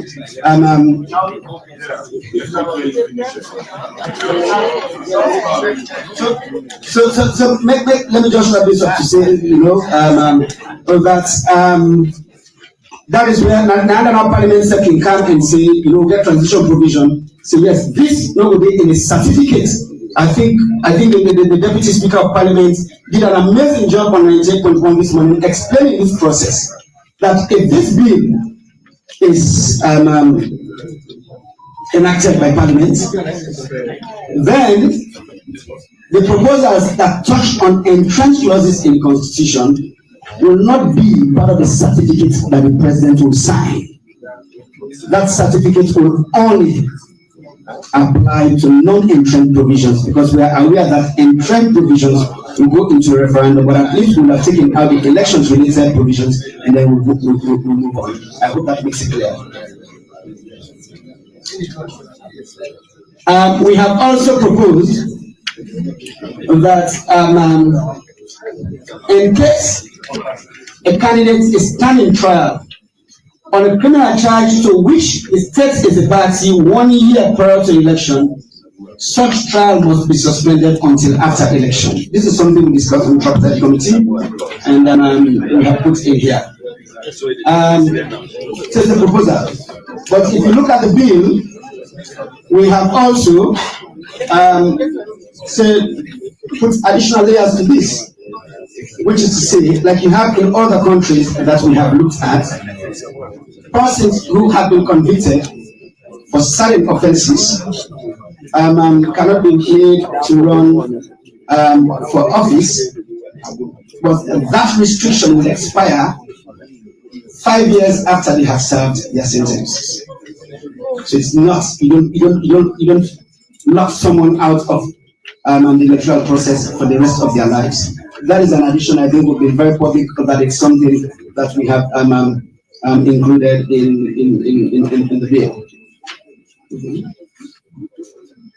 And then, so this again has generated some form of misunderstanding.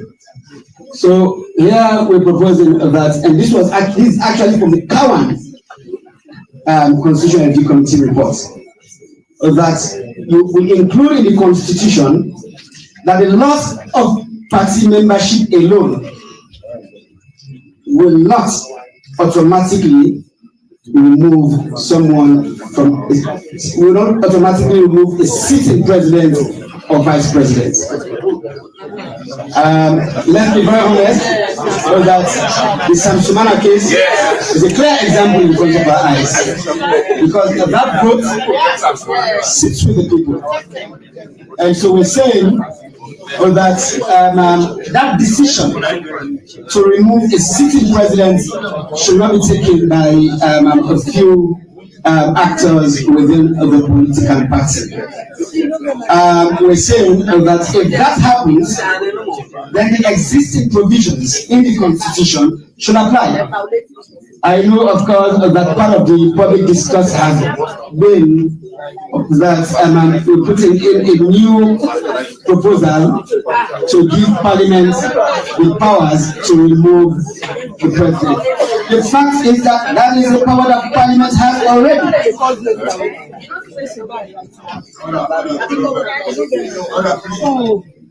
So this is a power that Parliament has already. The procedure is laid out in the Constitution. So all we're saying is that if a sitting president or vice president loses his or her membership in the political party that supported their candidacy, doesn't mean that they automatically cease to become president or vice president. It means the procedure laid out in the Constitution already will be triggered. So that way, it is not left in the hands of the president. The option for this will be to continue with the current system, wherein the president can determine whether he or she wants to continue to work with the vice president or not. That is the current system. For them to have that additional oversight as laid out in the Constitution is the right thing to do. It's something that we discussed extensively on the tripartite committee and then leave it out. And I think, when I say that we should all take ownership for these proposals, these are the things that I mean. That, when they come up in the public discourse, persons who have been part of this process should not be isolating these proposals. I think we should all state why these proposals are included. So that is really what we explain as a gap in the Constitution. So that the provisions apply. This was in the Cowan report after extensive consultations. This is a recommendation that the Cowan committee made, and that is why we have included it in this bill. And then we come to the preferred electoral system. I like to say, as Honorable Deputy Speaker of Parliament said today on radio, it looks like it's the elephant in the room. Again, I was very intentional when I said earlier that the tripartite process was not meant to undo existing government reforms or commitments. But what we have from the process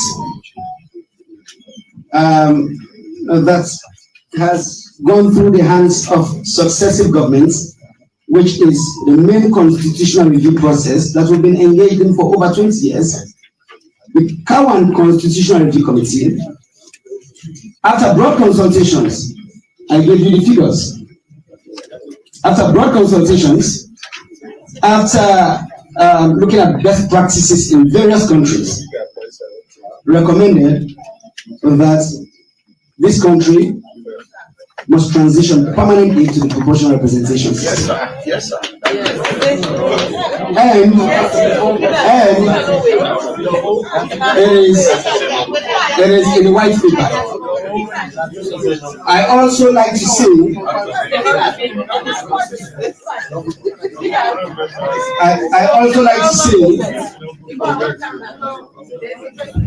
Honorable members, please, I will continue to have your attention.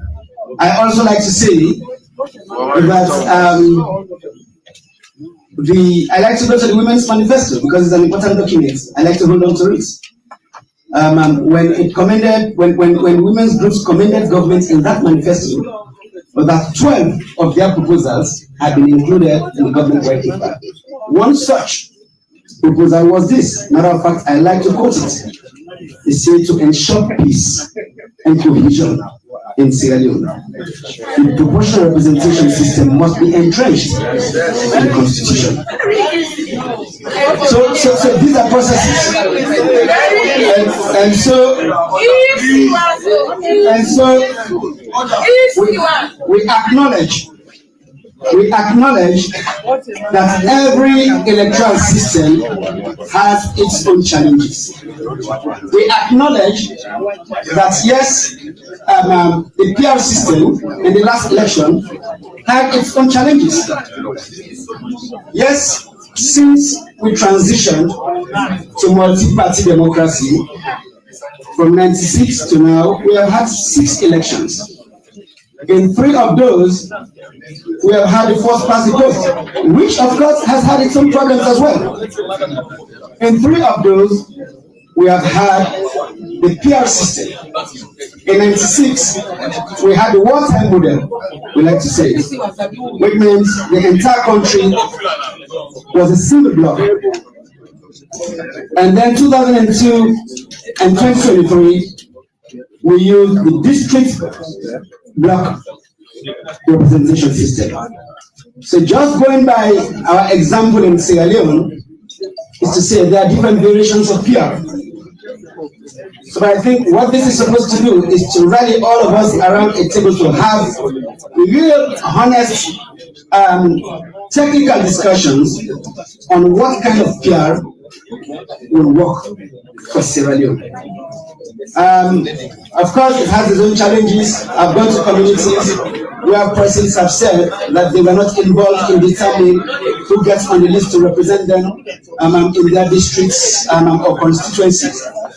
That is a challenge that we must address. There are options to address that, right? So let's have all of those discussions. But we also acknowledge that having to deal with the problems that come with by-elections is challenging for this country. The violence that we have to deal with, the economic impact. Matter of fact, since 2023 to this, government has actually saved over 20 million loans. Or if you want to put it in the old currency, 20 billion. If you want to put it in dollar terms, it's close to $1 million just by not conducting by-elections.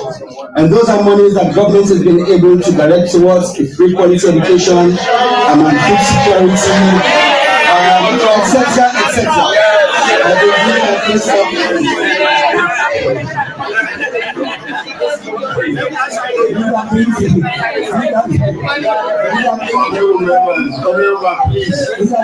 Please allow the minister to finish, please.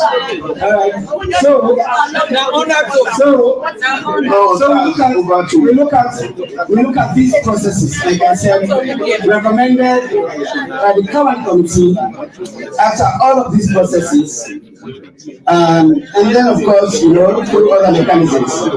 Now, how does this compare to the tripartite process?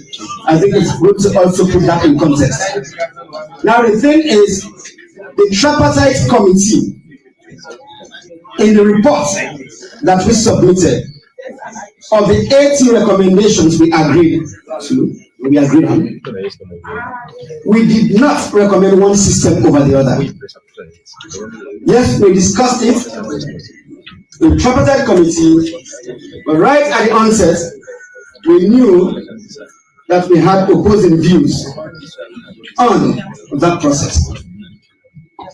And so what we agreed on and put in the report was that we should convene a national dialogue on a preferred electoral system for Sierra Leone. That's what is in the report. And then, of course, the government took that recommendation very seriously. We agreed to conduct the national dialogue. But because we wanted the dialogue itself to be really participatory, we added another layer.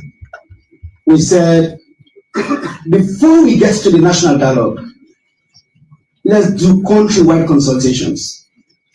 And so we had expert facilitators, 3 of them, and then other actors who supported the process, International IDEA with funding from the European Union, and then we put a team together to support this process.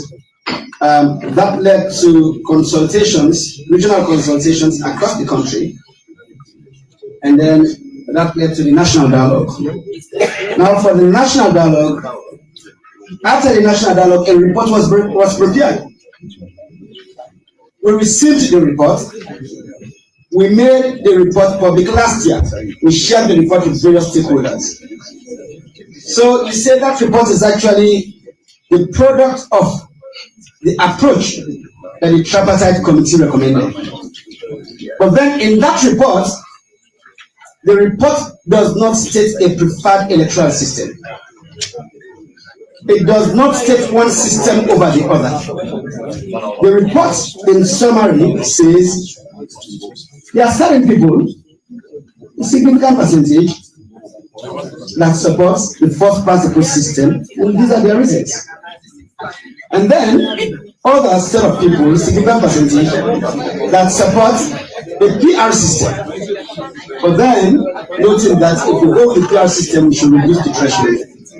And that another set of people prefer a hybrid system as is applied in certain countries. So that is what we got from the national dialogue. Now, it was going to be unrealistic to now say, all right, the national dialogue has not given us one system over the other, so let's go back to tripartite and go get into a disagreement. We looked at it as though, yes, people have preferences for the various mechanisms, and that there were existing recommendations from the Cowan process. As noted again, the tripartite process was meant to complement the Cowan process, not undo or override it. And in the Cowan committee report, which was accepted in the white paper, it was recommended that we transition to PR. So if the tripartite process didn't make a specific recommendation on that, we will go with what is on the table. Now, that is why we have this. Now, I think another thing that I should take this opportunity to clarify is there's been in the public domain, and also I think presented by leadership of our brothers and sisters in the APC, that the civil society, there's a civil society report or exercise that lays out the percentage of persons who support first past the post at 57, and over 30% support a hybrid system, and that 10% support the PR. And that these persons or the civil society representatives took a vote at that meeting. First, for disclosure purposes, I attended part of the meeting. I delivered the keynote, and I think it's an engagement that I welcome, and it's an engagement that I will welcome on the provisions in this week as we move forward. I delivered my keynote, I left. I know that when my comrade got the mic at the time, I think his first complaint was that all the speakers had spoken in favor of PR. I think, they had to make the record straight. But now, I provide this context to say that those figures that several persons have talked about, including the leadership on the APC side, maybe they have seen the report. I have never seen it. And I think as a person who was managing the national dialogue, my office was managing that, I think the understanding was that the report will come to my office and then we'll discuss it. But as I say, I cannot speak to that as to how we got to those numbers. I cannot even make any judgment on those, etc. Because they have never been before me. And so if you ask me why that data or the outcome of those deliberations were not considered in this, it is because, in all honesty, they were never before me or before any member of my team. And so, you can't consider or take on board something that is not before me. And so we went with the Cowan recommendation. But we also note that PR has its problems. Like any electoral system, of the more than 100 countries that practice some form of PR, actually by data, majority of the world's democracies actually practice some form of PR. In fact, there's data that shows that in a lot of countries where people are happy with their governance system, they have a PR system. So for me, the question is, how do we, as a country, get together and discuss the PR system that will work better for us? And so that is why, because we do not have the answers, that is why we have proposed that, yes, elections will be conducted through a system of proportional representation, but we want greater discussion on the mode, the method of nomination, and the conduct of such elections. We all want to get around the table, discuss, and come up with a model that works for Sierra Leone, and then that will be prescribed in a separate law by Parliament. So yes, we've done half part of it, but then I think let us all get together and do the remaining part.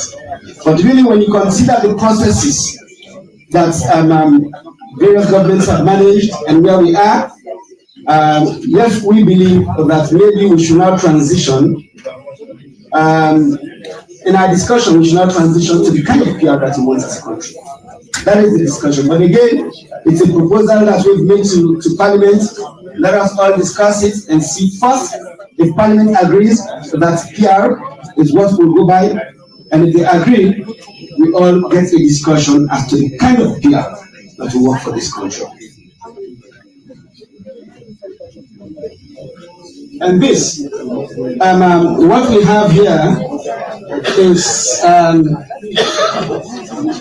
the provision in 76(1) on whether dual nationals can run for parliament. Yes, both processes in Kawan and the Tripartite Committee proposed this, right? But we note that it has been a challenging subject for our members. Order, please. Order, please. If you want to have discussion different from what you are doing, please you can move out and do so. You need to listen to the presentation, and it's doing a very good job for all of us. We can use this in our debates.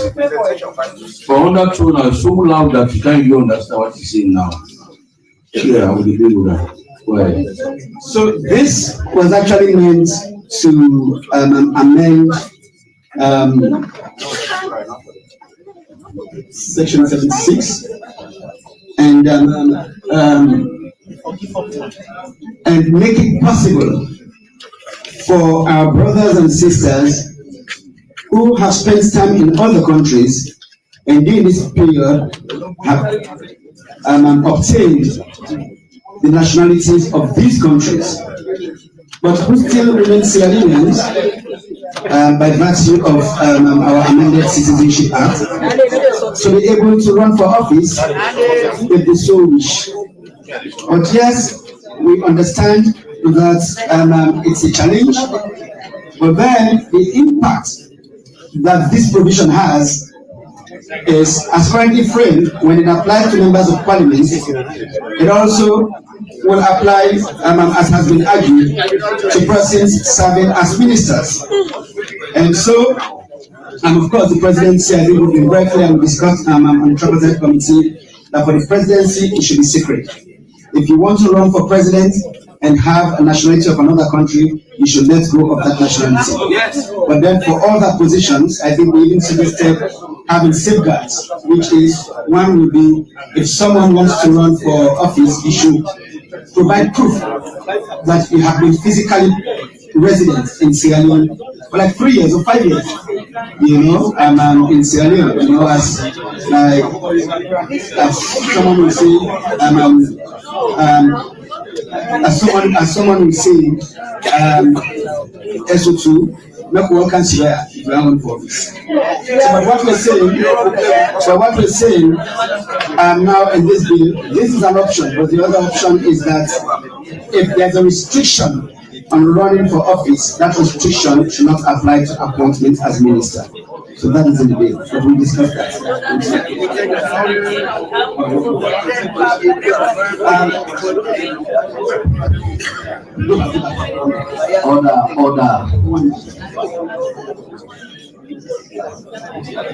So also there's a provision in our constitution that says a public officer who intends to contest an election and should resign from such office at least 6 months, at least 12 months before the election. On the Tripartite Committee, we discussed this extensively, and it was our proposal so that will be reduced to 6 months. But then, as government, because we want broad participation, we included another layer, because the question has been, what's the problem that we're trying to solve? And I like to give the example of the teacher or the healthcare worker who say in their community, highly respected, mentors to so many people in that community, And they are the persons that community really trusts to represent them in parliament.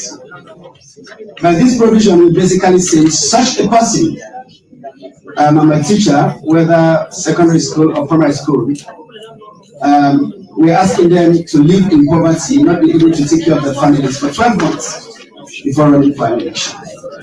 And so we consider that as government, and so this place should be open. So in addition to reducing it to 6 months, in the bill, we also made some modification.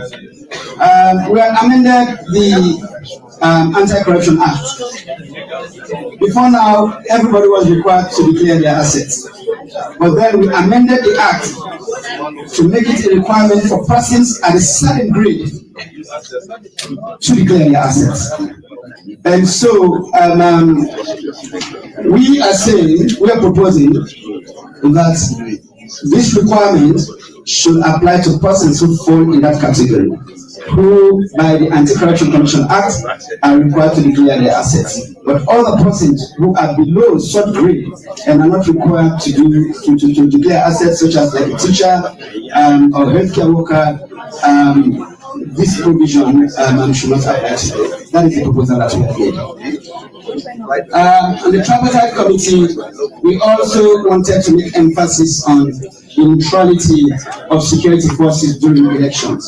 And so that is why we propose an inclusion of language in sections 155 and 165 of the Constitution having to do with the security forces, the police and the military, to say, one, in the exercise of power and their powers, they will not act in a partisan manner, will not further any interest of a political party or cause, will not prejudice the political interest or political cause that is legitimate under this Constitution. So that has also been proposed as an amendment. That's 165 minutes ago. So I really think that these are the proposals that we have worked with our drafting team to put in this bill. And as I say, they are from these two sources that I've explained. And I'd like to close by emphasizing again that this is a bill.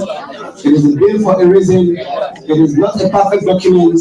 We want to have broad conversations. We want to have broad discussions and really make sure that what comes out of Parliament is significantly better than what we have submitted to Parliament. I think if we all work together, we can make this something that will work for Sierra Leone and will really strengthen our governance and electoral architecture in this country. Thank you, Chairman, and the other persons. Thank you very much. Thank you very much.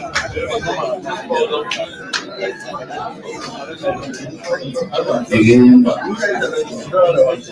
yes. And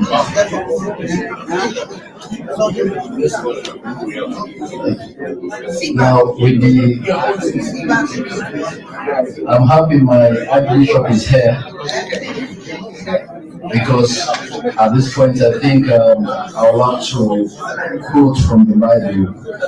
I think Matthew 22:14. Many are called.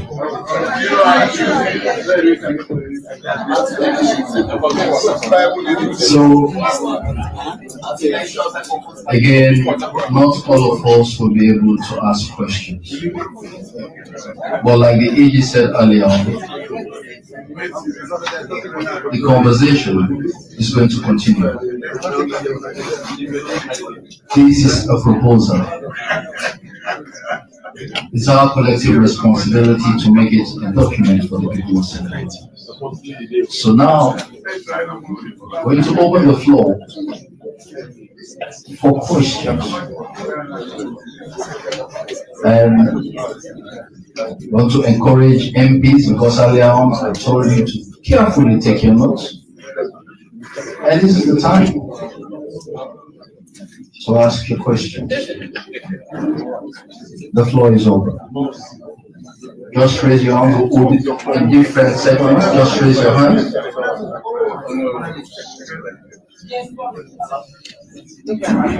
Mr. Chairman. Mr. Chairman.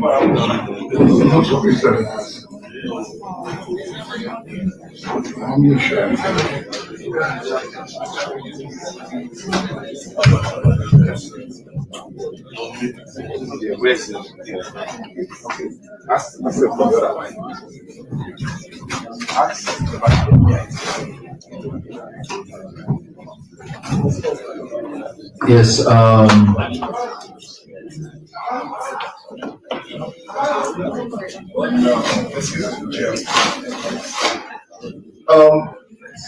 want the mic back because you don't have to give the mic when I haven't given instruction who to give the mic to.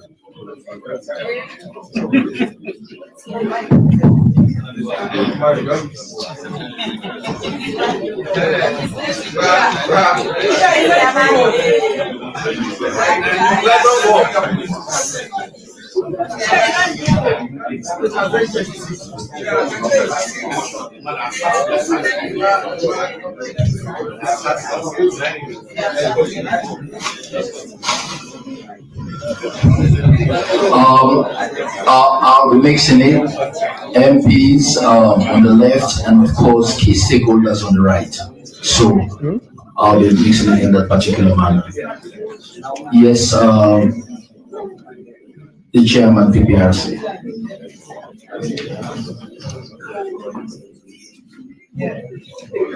Thank you very much, Chair. And very good afternoon. Yes,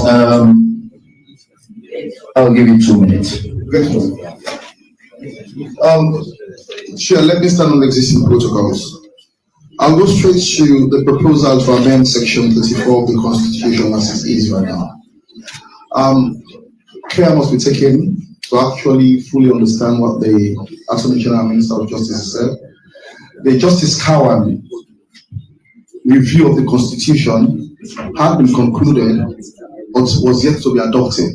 And between that time and today, we had our Act, the Political Parties Act, repealed and replaced in 2022. You realize that the change of name for the PPRC was a desire to actually give it regulatory powers. But that one has been called in the 2022 Act.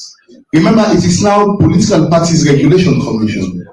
So it now has the power not only to register, because regulation includes registration, not only to register, but to regulate. So I would say with humility that that which was sought to be called or to be addressed in the Justice Cowan review of the Constitution by making that particular recommendation has been called, and therefore there is no point changing the name from PPRC to PPRC or PPPRC, because it has been now resolved. Now we have regulatory functions, and regulation includes legislation. So it will be repetitive to now call it the Political Parties Registration and Regulation Commission. So that change of name, I'll request be considered in a debate in the instant circumstance. And of course, in regard to the issue of political parties who, when they lose elections, should be deregistered, which comes as a proposal. Political parties are not our clients, they are our partners. So the political parties will have to make a representation in that regard. Thank you very much. Thank you very much, Mr. Chairman.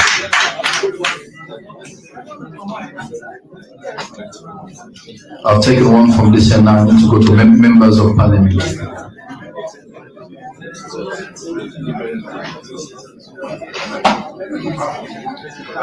Honorable members, you are representatives of your people. It's a bit strange that I haven't seen your hands up. Honorable Timbo.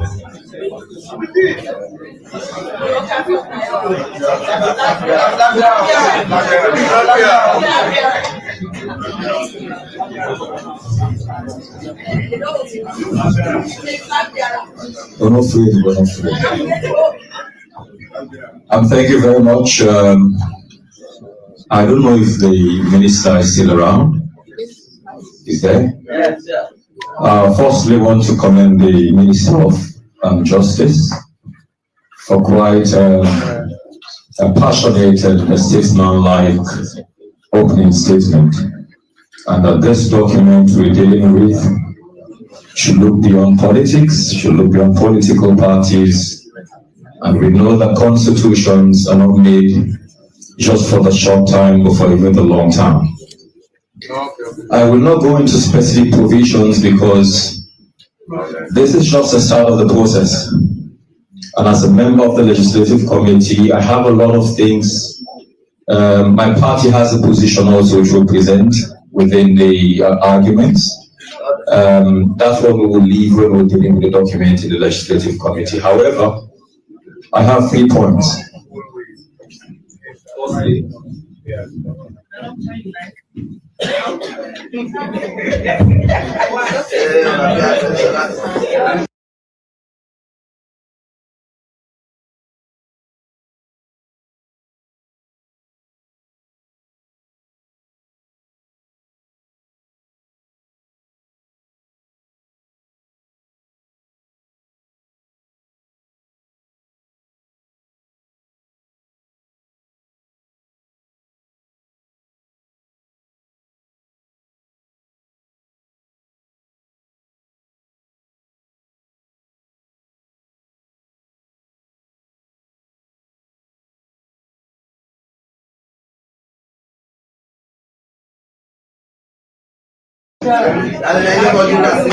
Firstly, the minister is out. I mean, the bill is out, and the tripartite report is also out. I appeal to you to make the white paper or the white papers and the reports of the Kawa committee also known to all.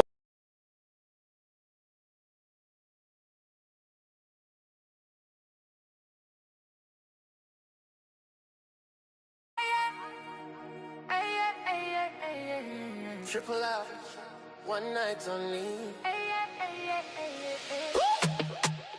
Oh yeah, Komon-Tok platform. Dine, dance, long celebrate. June 13, 2020, let's be there. A night of pure sensation. Get ready to groove, dine in style and witness a groundbreaking debut. It's the dinner, dance and platform show, where elegance meets energy and the future takes flight. A night to dine, a night to dance, a night to launch and take a chance. On June 13th, step into the scene on Saint Central, where the moment becomes magic. Unforgettable, kind of magic. An unforgettable convergence. Celebrate the official launch of our book and platform. In an atmosphere charged with music, flavor, and inspiration. This is not just an event, it's a movement. Komon-Tok platform. Yeah. Very clear. It's now Komon-Tok. Section 1083. Oh yeah. I read. A bill for an act of parliament enacting a new constitution or altering any, the emphasis is on any, of the following provisions of this constitution.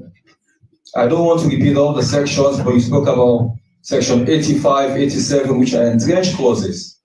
And it says, shall not, that's the bill, shall not be submitted to the president for his assent and shall not become law unless the bill, not unless the provision, unless the bill is one holistic document. It is not a provision unless the bill, after it has been passed by parliament and in the form in which it was so passed, the bill in its entirety, in the form in which it was so passed, has, in accordance with the provisions of any law in that behalf, being submitted to and being approved at a referendum. This does not refer to a section. It refers to the document in entirety. So I understand where the leader of the opposition is saying we will kick against any provision that touches or concerns entrenched clauses in this bill, because this document should be taken in its entirety, and this is my submission. Thank you.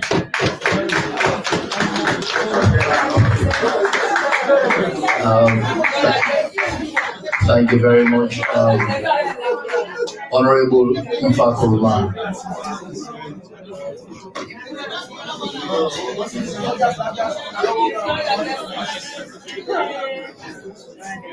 Thank you, Mr. Chairman.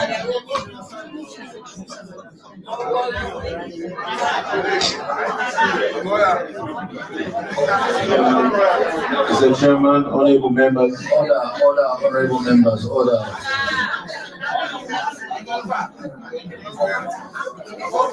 We definitely want to appreciate this document that is in front of us. And I'm happy that the whole country has an opportunity to see what we have been confronted with. My question and the issues I want to raise are with section 32 that speaks to section 3,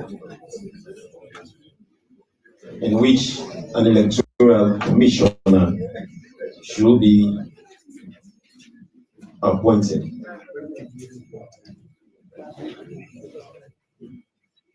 We know with elections in this country, we know there are issues that are very political. And I always hold this view that to fix a political problem, we need a political prescription. So in recommending electoral commissioner to the president, it is a political problem that demands a political solution.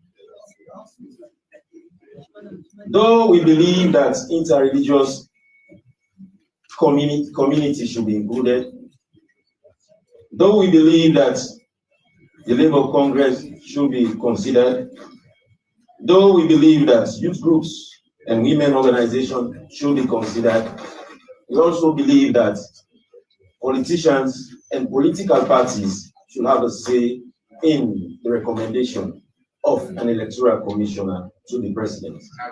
We cannot leave politicians out of that equation. So for us, I believe that is something that needs to be revisited and reconsidered, so we can have something that's cool in the future, will not be controversial. Because we know as a country, we all have respective political lenses.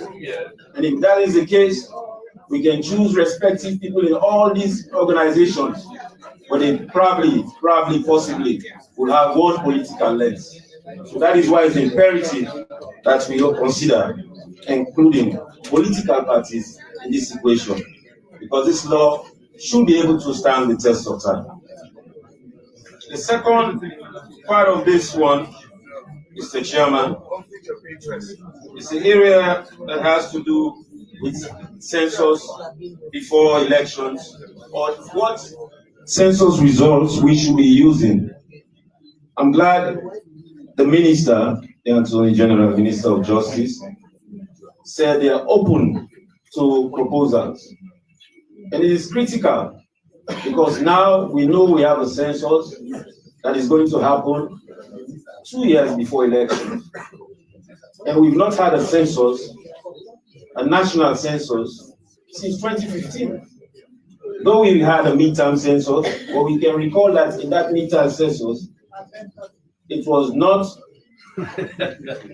accepted by even ECSL at the time when the Public Elections Act came, or the bill came to Parliament, which caused the ECSL to recommend that we have a prescription for that election in which there was an average done for the people that were counted. So if we're going to have an election and a census, though this law could be the law to stand the test of time, but these elections and this cycle should definitely be an exception in which the results from this census should be considered for the next election. And I must go on record to say that the APC has fully supported the census, and the APC will fully support the census.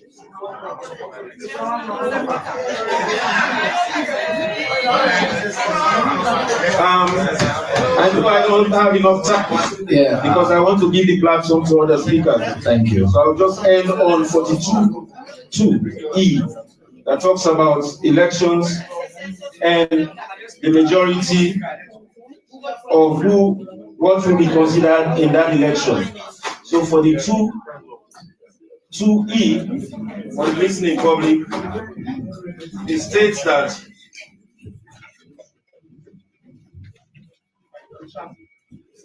no person shall be elected as president of Sierra Leone unless at the presidential election he has polled not less than 55% of the valid votes in his favor. I will say, and I will conclude, that there is no reason. There's a common saying that says, if it's not broke, don't fix it. The 55% is not broken. So let us now endeavor to change that. Because the 50+1 and the 20% as proposed in this bill has other rooms for other issues that we will struggle with as a nation. So definitely, I believe that the 55% will allow even political parties to come together, though this bill is also proposing the registration of political parties, which the APC do not support and do not agree with. We believe all political parties should have a say in the elections of this country, especially it has to do with representation.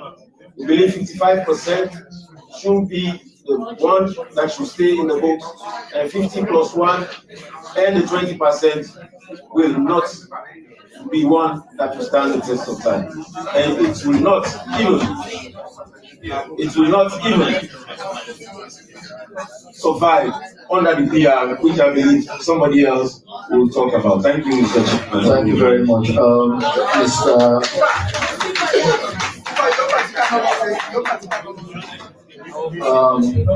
Now, one more from this end, and then AG will respond. Yeah?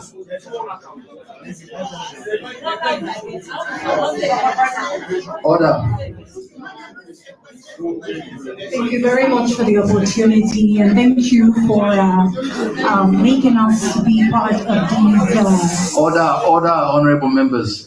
Thank you for making us be part of these deliberations. Actually, being here, I am more reassured that we're going to have a constitutional review process that is transparent and that is open.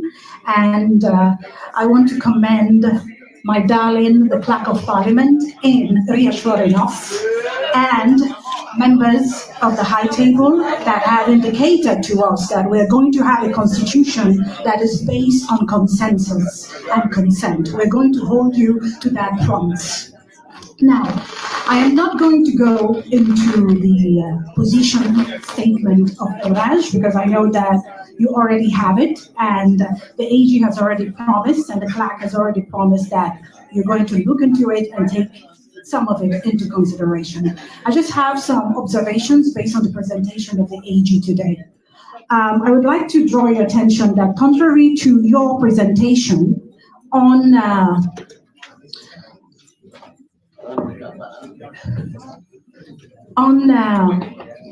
clause 1 of the constitutional amendment, you made a reference to the mandate of the Search and Nomination Committee in your slide, but I would like to mention that it's not in the bill.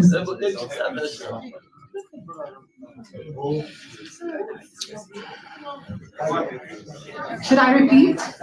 Amy? I know that you made mention in your slide of the mandate of the Search and Nomination Committee, but that is not mentioned in the bill. Secondly, you did mention and you emphasized that this bill is consistent or is a product of the Cowan recommendation and the tripartite recommendation. There's nothing there that is government creation. I must say, with all due respect, that is what has created the confusion. That statement is what has created the confusion to the public. Because upon closer scrutiny of the bill, juxtaposing it with the Cowan recommendation and the tripartite, you will indeed see that there are deviations, some of which are partial, some of which are outright. So in order to reduce the tension and the confusion and the controversy, I would most respectfully advise that you don't have to justify that it is exactly the same like the Cowan recommendation and the tripartite recommendation, because that is where you create confusion for all of us, because it is not. Also, AG, even where there are alignment, even where you say that even where you say there are alignment between the Cowan recommendation and the tripartite recommendation, and that's the reason why you adopt some of these provisions, and you call them mere modifications. They are actually, in fact, a creation by the government because they defeat the purpose of the values of the tripartite recommendation, which is inclusivity, participation, and sovereignty of the people. I can give you a simple example. For example, Section 32, we are seeking to amend. Honorable members, this is an opportunity for us to clarify things here. Let's grab that opportunity, please. For example, Section 32 that we're seeking to amend with reference to the appointment of the chairman of the Electoral Commission. The tripartite recommendation says that the members of the Search and Nomination Committee must be administered by the Public Service Commission, must be established by the Public Service Commission. However, we have given the power to the president to appoint, which means even though it is partially aligning with the tripartite recommendation, it is deviating from the intent, which is to reduce the discretion of the president and to insulate the chief electoral commissioner from executive interference. So when we say that it is not government creation, we should be careful, because if you change the rationale behind the recommendations and the intent behind the recommendations, it comes across as an imposition. And one last observation that's got to do with clause 9 and 11 of the bill, quickly. They seem to contradict each other. On the one hand, the AG has explained here that we are not introducing a new ground to remove the president when he is expelled from a party or when he resigns from a party. But it is categorically there in clause 9. It seems like that is what we're doing. We're increasing another ground or adding another ground for removal. Yet, clause 19, which talks about the Vice President, which is similar to Clause 9, says that it should be subject to Section 51 of the 1991 Constitution. And by the way, that recommendation is contrary to the Cowan report and is also not in the tripartite recommendations. So again, we have to look into that, because if we leave both of them in the bill, it will create confusion. We'll have to decide, are we going with Clause 9 or are we going to Clause 11? Because Clause 11 seems to amend and remove the effect of Section 50, and whilst Clause 9 seems to retain Section 50. Thank you very much. Thank you very much, and I'll now call on the AG to respond.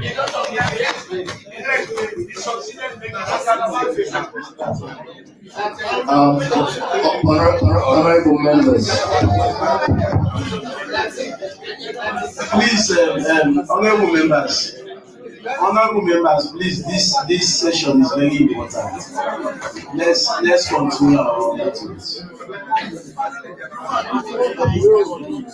Thank you, colleagues. I'm hoping that we will have. Hold on. Again, this is a gentle reminder that we're representing the people of Sierra Leone. We can't bring all of them in here, but some of us are privileged to be here representing them.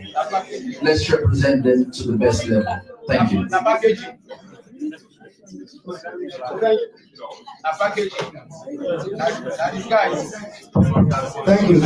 you. Like I said, Chair and leaders and members of Parliament, I'm happy that we're having this conversation, and I'm glad we all made a commitment that this will not be the end of it. I think outside this room, we will also have these conversations with various actors, conversations that are not, just convened by members of Parliament. So we really get into the technical details of some of these proposals. I'm happy to discuss with the chair of the PPRC. But the point is that yes, in the Act we have said political party regulation commission. Now the point is the recommendation is to be very clear, because registration and regulation are two different things, right? They're two different things. To register, to take responsibility for registration of political parties, and then take responsibility for regulation of political parties are different. But we'll have that discussion, and then we will figure out together whether we go with the recommendation.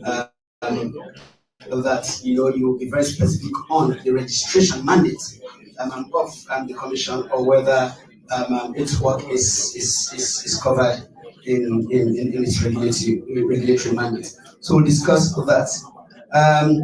To my brother and colleague, and to add another comrade of the Verticals Club, Honorable Tigo. Our numbers are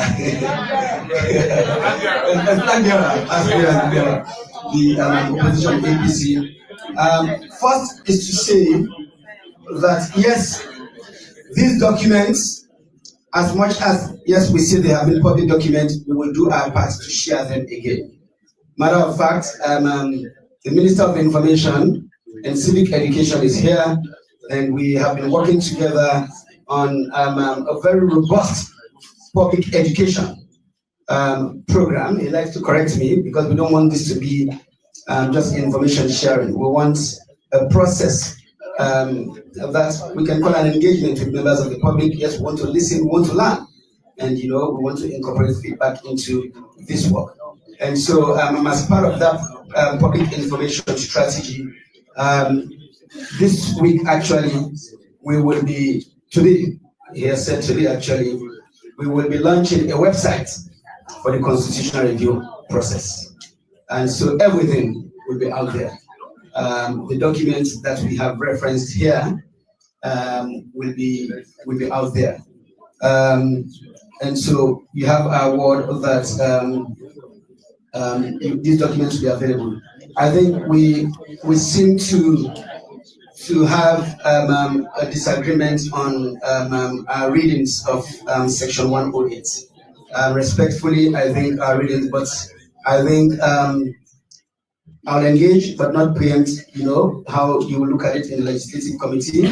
But I think our readings of it are different. I'm glad that my colleague and sister, Mrs. Michael, spoke about the letters and the intent.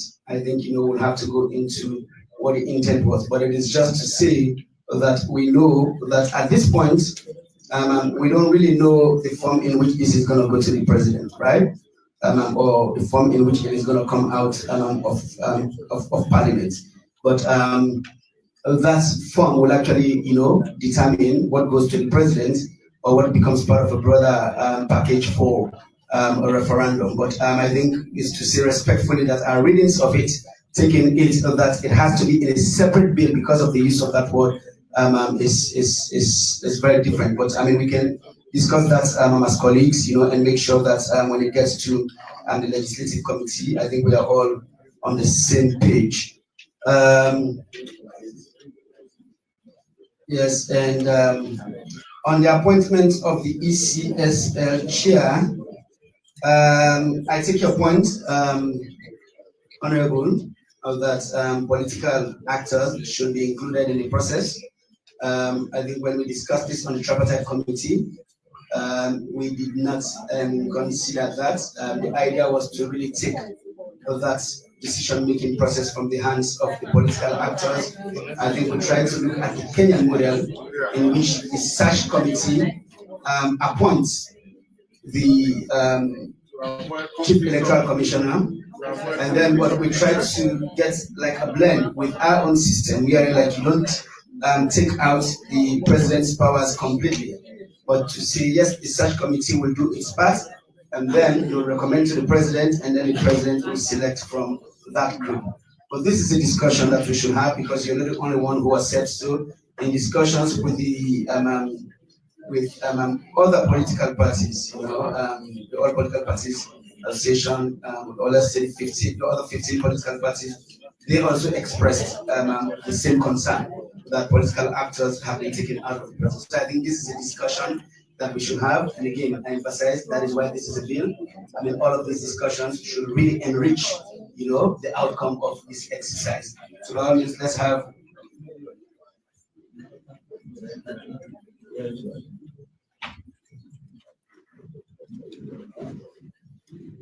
So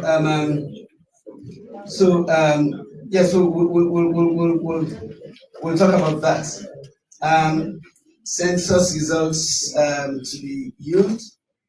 I think we have made our own proposal on how that clause should read. Whether we have a transition clause in there on when it comes into effect. I think let's discuss that. But again, it's before you. We're happy to discuss all of these options and come up with something that will work for all of us. Section 42, I think we'll discuss, but I think there's really broad. When the current committee looked at it, when the white paper discussed it, when we discussed it on the tripartite committee, yes, it was our view that it's broken. It has problems, and really, if we look at best practice, in the region, we struggle to find a country that still uses that system. So we also took note of the challenges we've had to deal with when we're going to run off elections and say, yes, what we propose now does not eliminate the chance of a runoff completely. It's still possible, but it reduces that chance substantially. So let's have that discussion as well. To my colleague, Mrs. Basita Michael.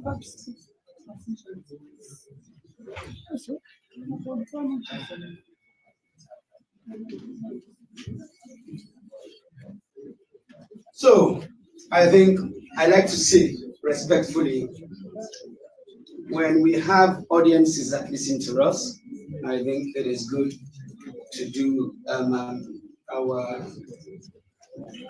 part in getting the information right so that we send to them. Because in this day and age, you say one thing, yes, just like me, right? I say certain things, people will question, but then there will be people who will move on with that. So when we say certain things and try to state them as authoritative positions, I think we should be careful. What you state about doing this, I can't quote your exact words, but within the Public Service Commission, a process that we set up through or within the Public Service Commission, that is not true. That is not what recommendation 36 says. 36 talks about yes, the search and nominating committee for the appointment of Electoral Commission and chair of the PPRC, right? And talks about 9 processes, including one from each. It lays out Interreligious Council, Bar Association, Civil Society, Labour Congress, Sierra Leone Association of Journalists, women's organizations, youth groups, and the only mention of the Public Service Commission is that the search and nominating committee to be supported administratively by the Public Service Commission. I think let's be very clear the way we put this. It is an administrative support. The Public Service Commission doesn't even have any role in the constitution of the body. So let's try not to give that impression to members of the public. It only says the search and nomination to be administratively supported. It's just to provide an administrative support. It has nothing absolutely to do like its constitution and the way it carries out its mandates, etc. It's only to provide administrative support. So I think let's be very clear on that, and I think let's be very careful in the way we communicate these things. I still want to say, in the spirit of the same comments that I have made, the way we communicate this to other people, I like to hold myself accountable. And I have been very clear. The moment this was put together, since last year, I started saying that a few of the proposals have been amended. I was very public about that. These are not things that have taken place in hiding. And yes, you might say that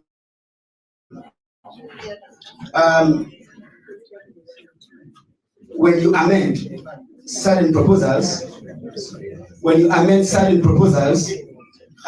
you might alter the intent. That is true. That is true. But I still go by what I have said consistently since last year, that the proposals in this bill are not creations of government. They are creations of these 2 processes. But I have said that there are certain proposals that have been amended, but that is how government functions.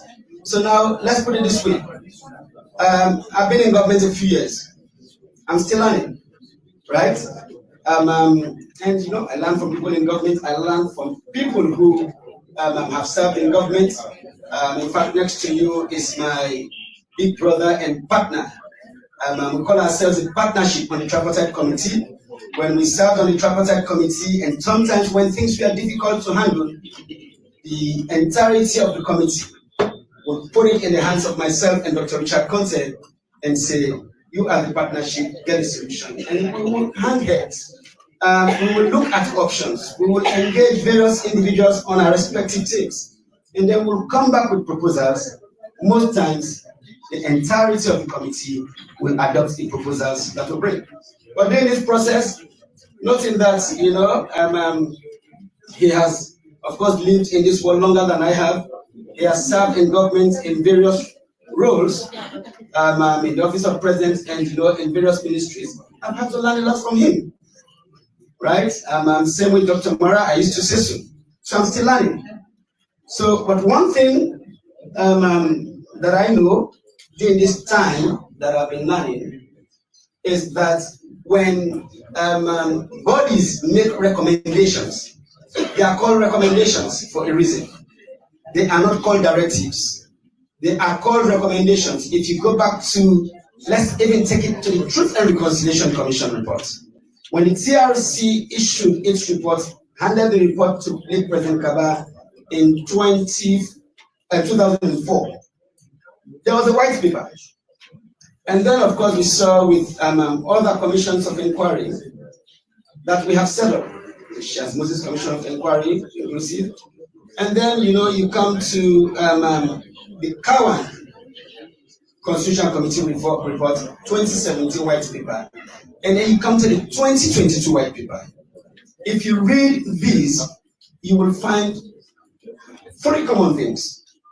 One is government rejecting some, to say we cannot do this. That's deviation.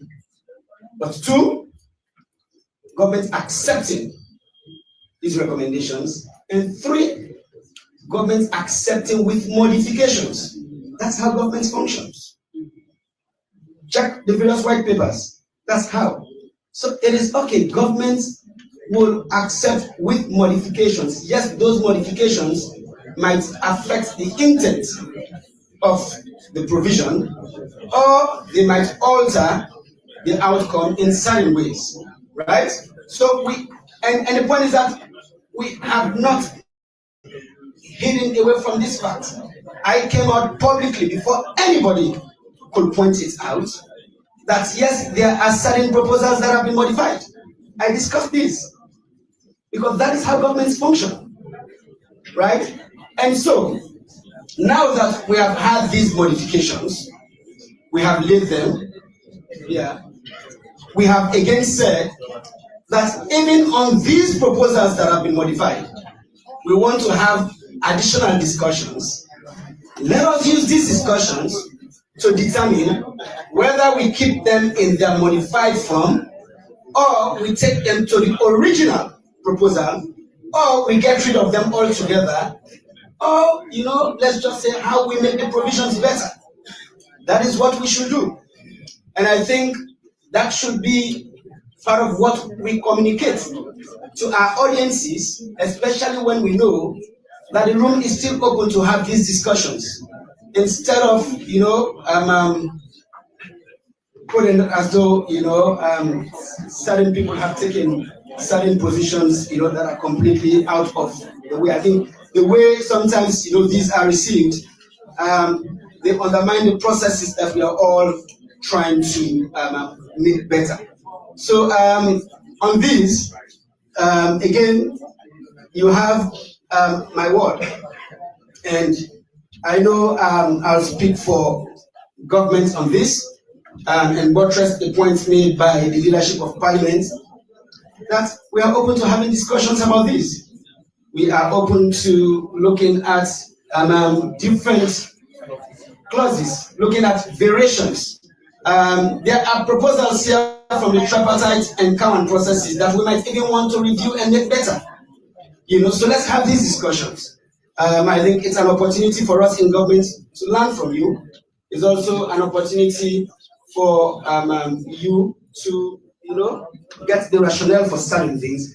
At the end of the day, we'll find common ground. No guarantees that we'll agree on every letter, but I think we'll make significant progress and find common ground to really produce something that will be good for the people of this country. So please, we have not attempted to defeat the purposes of this. We have good reasons for the modification. I think even in the bill, when we said that the president will appoint a search and nomination committee with representatives from these various bodies, Yes, maybe we need to make the language more direct and say these bodies will nominate their persons, right? Maybe that's what we need to do. Maybe it's a language. Maybe we will say, if you go to the Agreement for National Unity, clause 3 of the Agreement for National Unity, clause 3 actually says the president will constitute a cross-party committee for electoral systems reform. But how did we interpret that? The president actually asked the opposition to submit their names. That is what happened. It did not translate into the president making the individual appointment. So clearly, yes, let's not leave it open to ambiguity. Let's make it better, and so we'll work together. But I'm just grateful for your feedback and for your very kind comments, and really happy to work with you on this. Thank you very much, AG. Honorable Mohammed Bangura, Honorable William Slamin, and Honorable Mama Zombo in this order. Thank you, Mr. Chairman. First of all,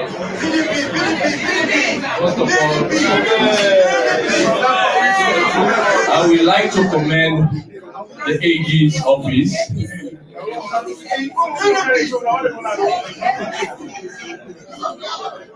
Am I protected? You only use that protection if you talk beyond 2 minutes.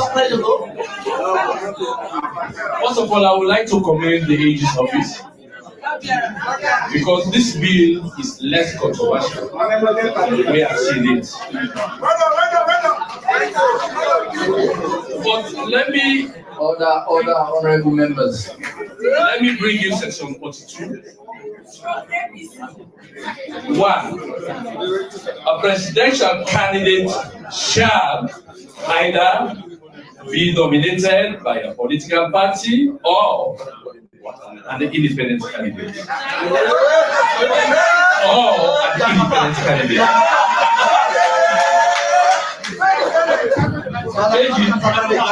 I will want you to put a caveat on this. That provided short individual was not a member, a registered member of a political party for 2 years. 2 years. For 2 years.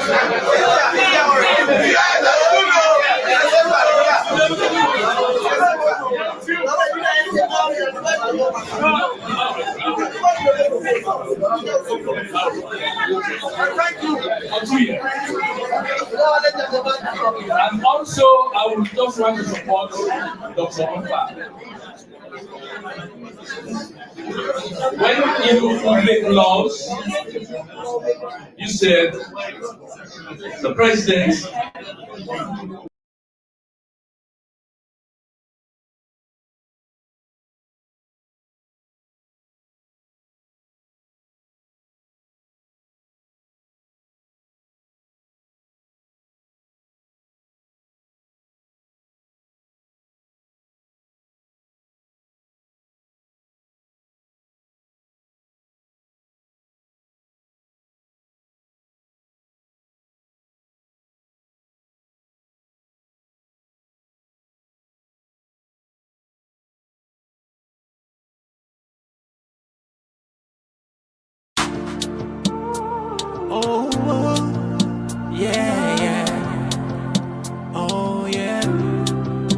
This now Komon-Tok, in case you don't know.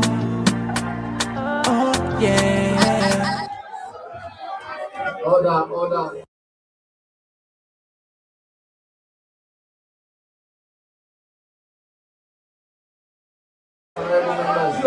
You know what, Mr. Chairman? I wait for you.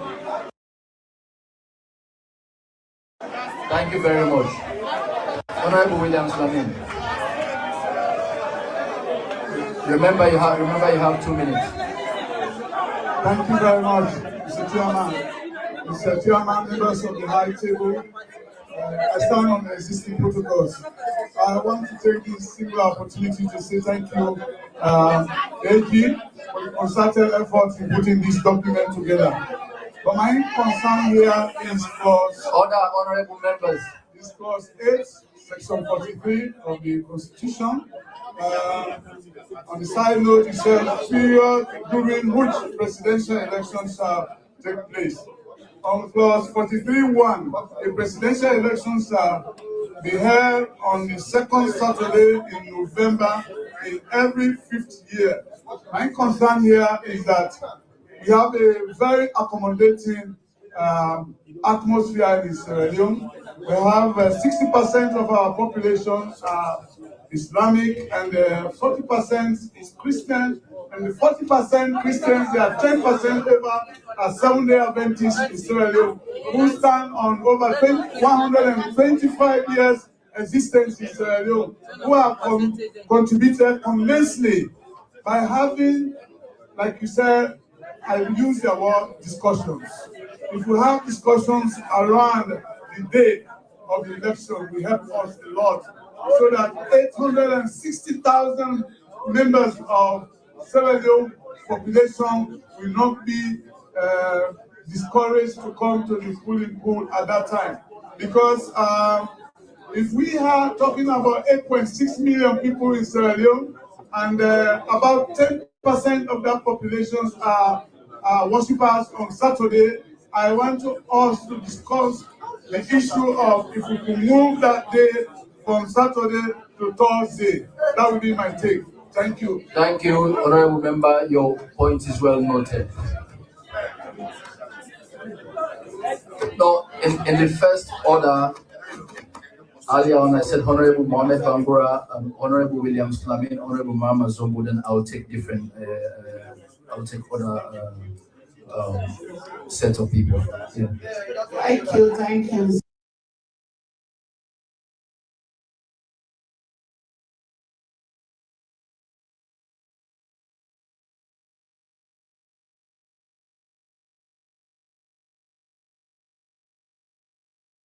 Chairman, sexual abuse part, I think you should read sexual offenses, because sexual harassment is a major form of, it's a crime. And there are people who harass women particularly. That is a crime. So it has to be sexual offenses. There are different kinds of sexual offenses. So let's not limit it to just rape. Women and men also. And I would also like us to look at cybercrime. Cybercrime, this is criminal.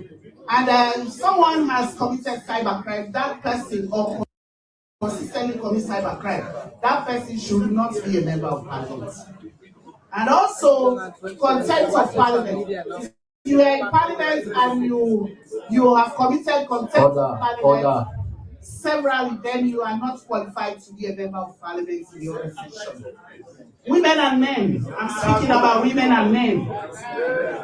And also, drug-related offenses. If you have been convicted of drug-related offenses, then you are not fit to be a member of parliament. That can exclude you. Secondly, I'll speak of the PR system, section 74, subsection 1. I am calling on all women to support this section, this addition. We are here today, and this solid such is because of the PR system. Majorly because of the PR system. So this is not about party issue. This is about us being here and more women being here. We want to have up to 60%, if possible, of women in the House of Parliament. We have already set the stage. We have set the stage in Africa, globally. So we want to continue being here and have more women here. Let us support the PR system. Don't even look at the parties. We are not going to rely on that. Let us support women, please. And men who are she for his or he for she's. If or she supports us, the PR system's advantage is big. And apart from it being a peaceful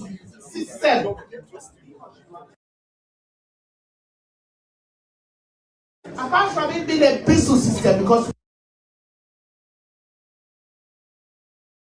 we have seen peace, there is no problem with replacing people in parliament. We know that it's going to increase the number of women. Let's stop entrenched male dominance and patronage. All right, we have 30 seconds.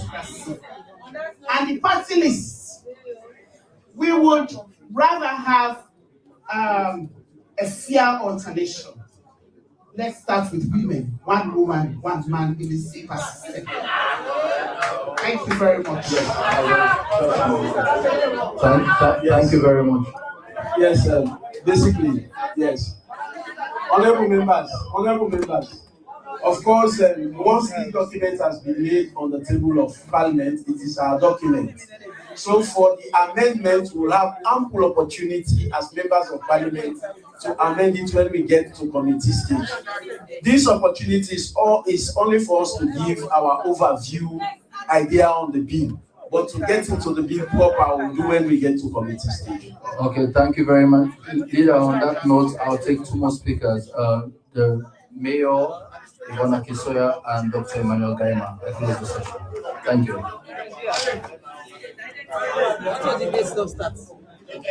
Thank you very much.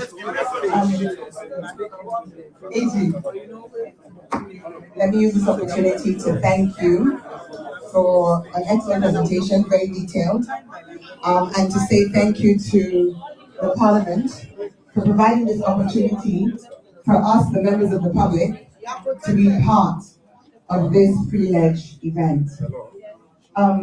One of the things that's been said by the AG a number of times today is that government has the imperative or the prerogative, shall I say, to make their own decisions, to take recommendations, either take them in full, reject them, or tweak them. I'm really pleased that we have a system of governance wherein we have a legislature who, as parliamentarians, are representing their people right across this country. They also have the objective, or they have the opportunity to take what government has presented and to make changes. So we expect that this is going to be a process, as Chairman has said, as Leader of Parliament has said, and as Honorable Abdul Karim, Leader of Opposition, has really put on the table, that we're going to have a fair process. When it comes to the vote, we know that 108 says 2/3 of members of Parliament, not 2/3 of those at Parliament on that day. So we're looking forward to seeing these sorts of issues addressed properly. The other point, hello, honorable members, if I may, Mr. Chairman. The other point that I'd really like to make, AG. Order, please. Order, members. We're rounding up now. You said the elephant in the room. You said the elephant in the room is the PR. It's the PR. It's the elephant. You're quoting the Deputy Speaker. The elephant has a twin elephant. The other elephant in the room. Honorable members. Okay, hold on. Honorable members. Please, let's pay attention.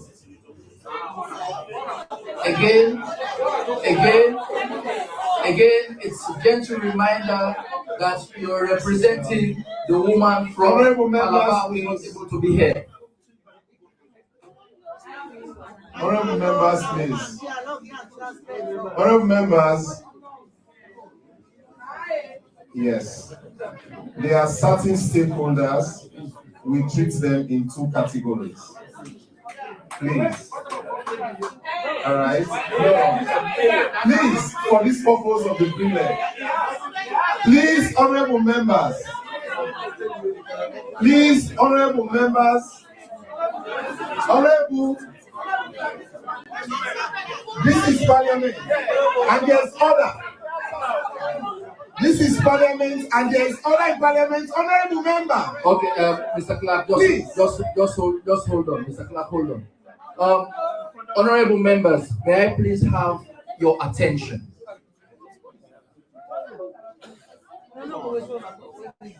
I don't think this is so difficult, especially in the interest of our people. All we need to do, let's just pay attention.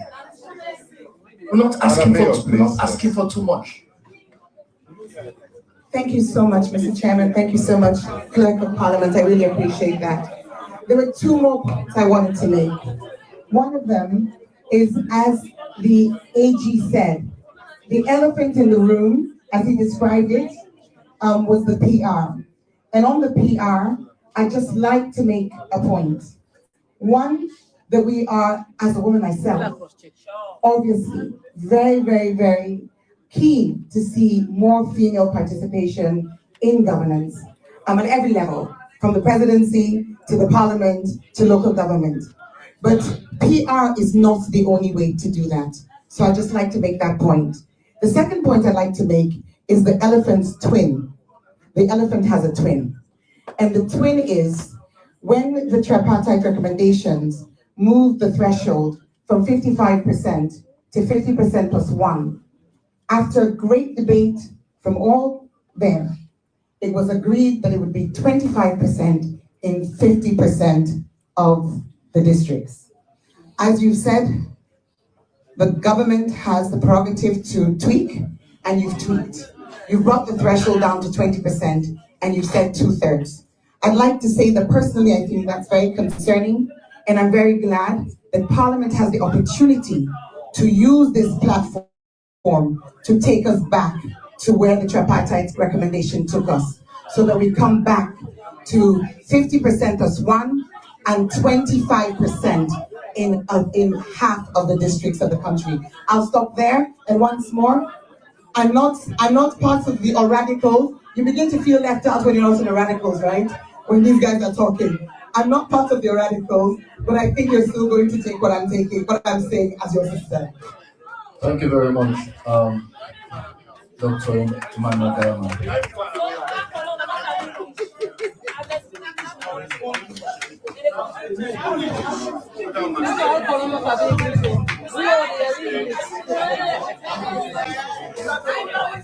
Order, honorable members.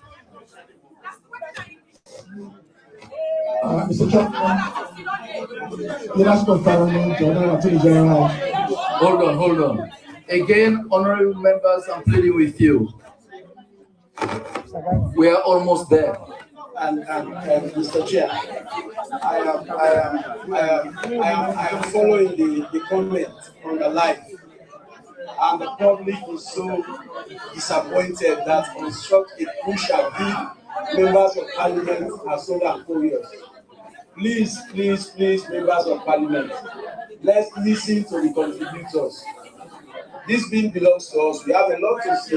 We have a lot to do. Let's give opportunity to the speakers. That's exactly what we're trying to do. But then again, we have to conduct ourselves in a way that the strangers will be willing to trust us with their information.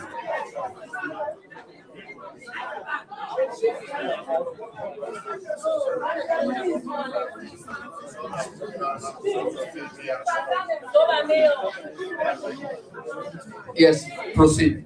Mr. Chairman, I want to stand on the protocol. Order, honorable members. Dr. Dewa is speaking. Let's listen to saying, please. I had my sister talk to make reference to the principle. Hold on. Honorable members, is this really so difficult?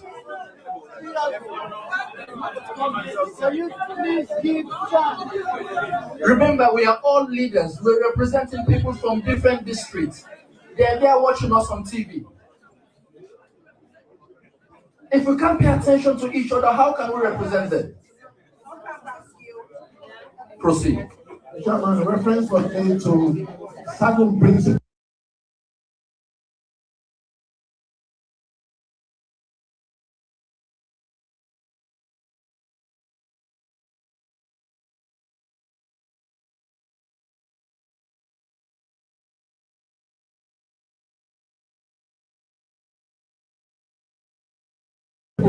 Of the tripartite.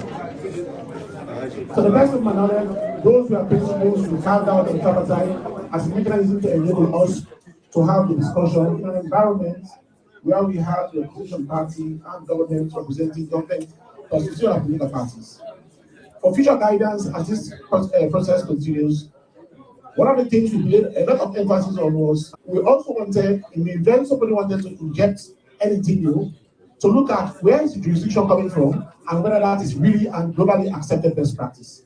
So that we don't have any utopian concept into our system that cannot stand the test of time. So I wanted us to look at that point. Secondly, there was the issue of consensus. The 80 recommendations we have, we agreed from the outset, both from the APC and part of government, that the recommendations to be accepted, there must be from the government side and from the APC side. So I want to encourage members of parliament for both political parties that whatever is in there is actually coming as a result of what was agreed on by the agreed constitution.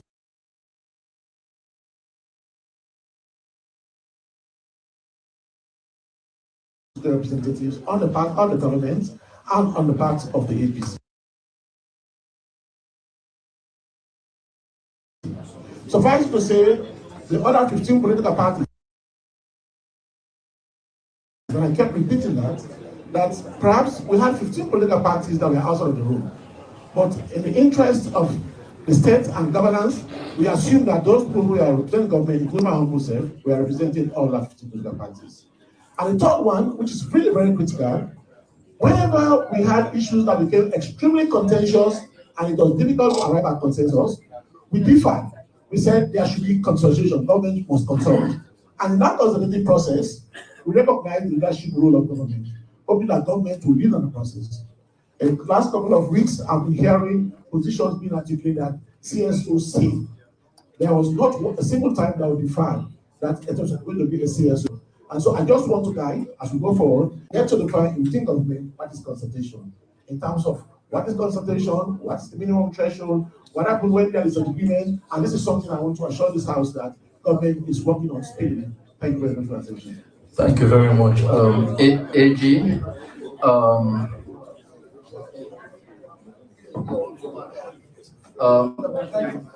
AG, respond, and then we close the session. Yeah, I think this one will be short. I don't think there's much some I agree with. I think on the issue of independent candidates you spoke about, yes, we have actually indicated that we're going to put certain conditions to prescribe by Parliament. But I take your point because when we say that the person should not be a member of a political party, it's actually to prevent a situation where, for example, someone loses in the flag bearer contest and just transitions. So we had in mind 1 year, but I think discussing it whether 2 years would be better. I think that is something that we should discuss. The date for election, honorable, let's discuss. But I think previous elections have taken place on Saturday. But certainly, maybe the last election I think happened on Saturday. But let's discuss by all means and see what really works for the country. I agree with Honorable Zeno on the PR, and yes, Parliament can discuss whether they extend the scope of disqualification. And then, of course, today I have had a lot of discussions about the PR and why. I think that I have laid out here. Like I said, no one system is perfect.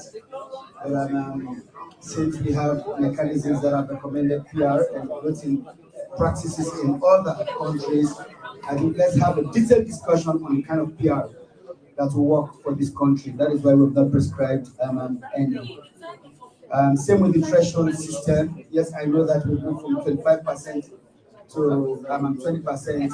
Like I said in my presentation, we looked at it and realized that the 25% in half of the voting district does not solve the problem, because the idea was keeping the country together, so parties are actually moving beyond their strongholds and then get a national agreement. That is why we said reduce the threshold to 20, but then broaden the scope. But certainly that is the discussion that we must all have. But whilst I have the mic, this is really, I just want to use this opportunity to thank the chair of the legislative committee, as well as the leadership of parliament, for the opportunity to do this. And I want to also thank all of the members of parliament and our civil society partners, other members of the audience. I'm really grateful for the input. I'm really grateful for the engagement that we have all had with this process. This is exactly what we anticipated. This is what we want, so that we can get something that works for this country. Again, nothing is set in stone. These are proposals. In some areas, there might be maybe interpretation issues or challenges with drafting or formatting, but let's all discuss and see. And really you will find out that maybe, the intent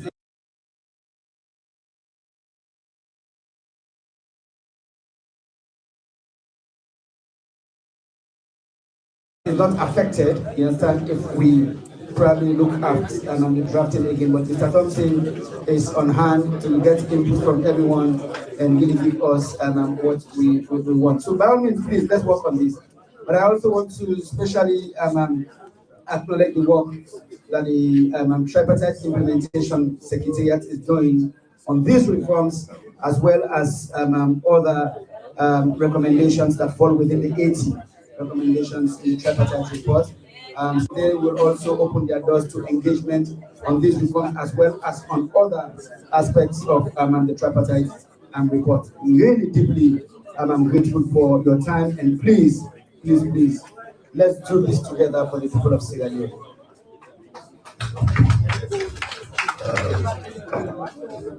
Thank you very much, AG. Before you leave, understand. Mr. Chap, this is not a question, but I just want you to bear in mind just this. Like I said, I have expressed our unreserved intentions to cooperate fully. But again, this agreement was between the government of Sierra Leone and the All People's Congress political party.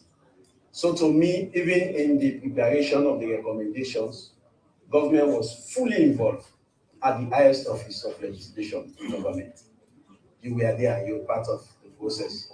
So I wonder why government would have appended their signature to certain recommendations, and at the end of the day, changes were made to those recommendations that were made in the presence of government's highest representatives. So please, I just want you to bear this in mind, Mr. H. If you want, you can reply, but that's just what I want you to bear in mind. Thank you very much. On behalf of the parliamentary leadership, I want to thank each and every one of you for your meaningful I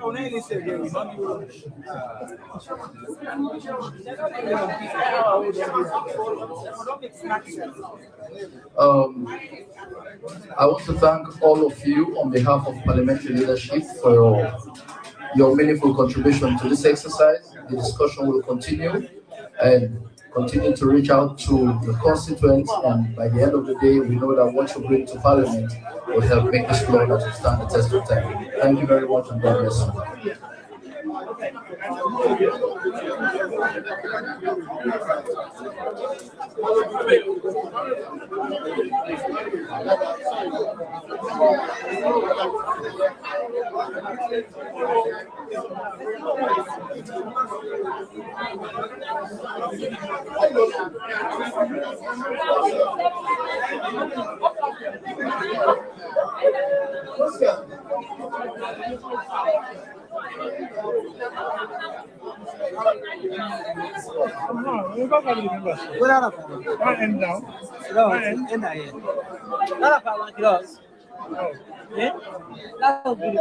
No,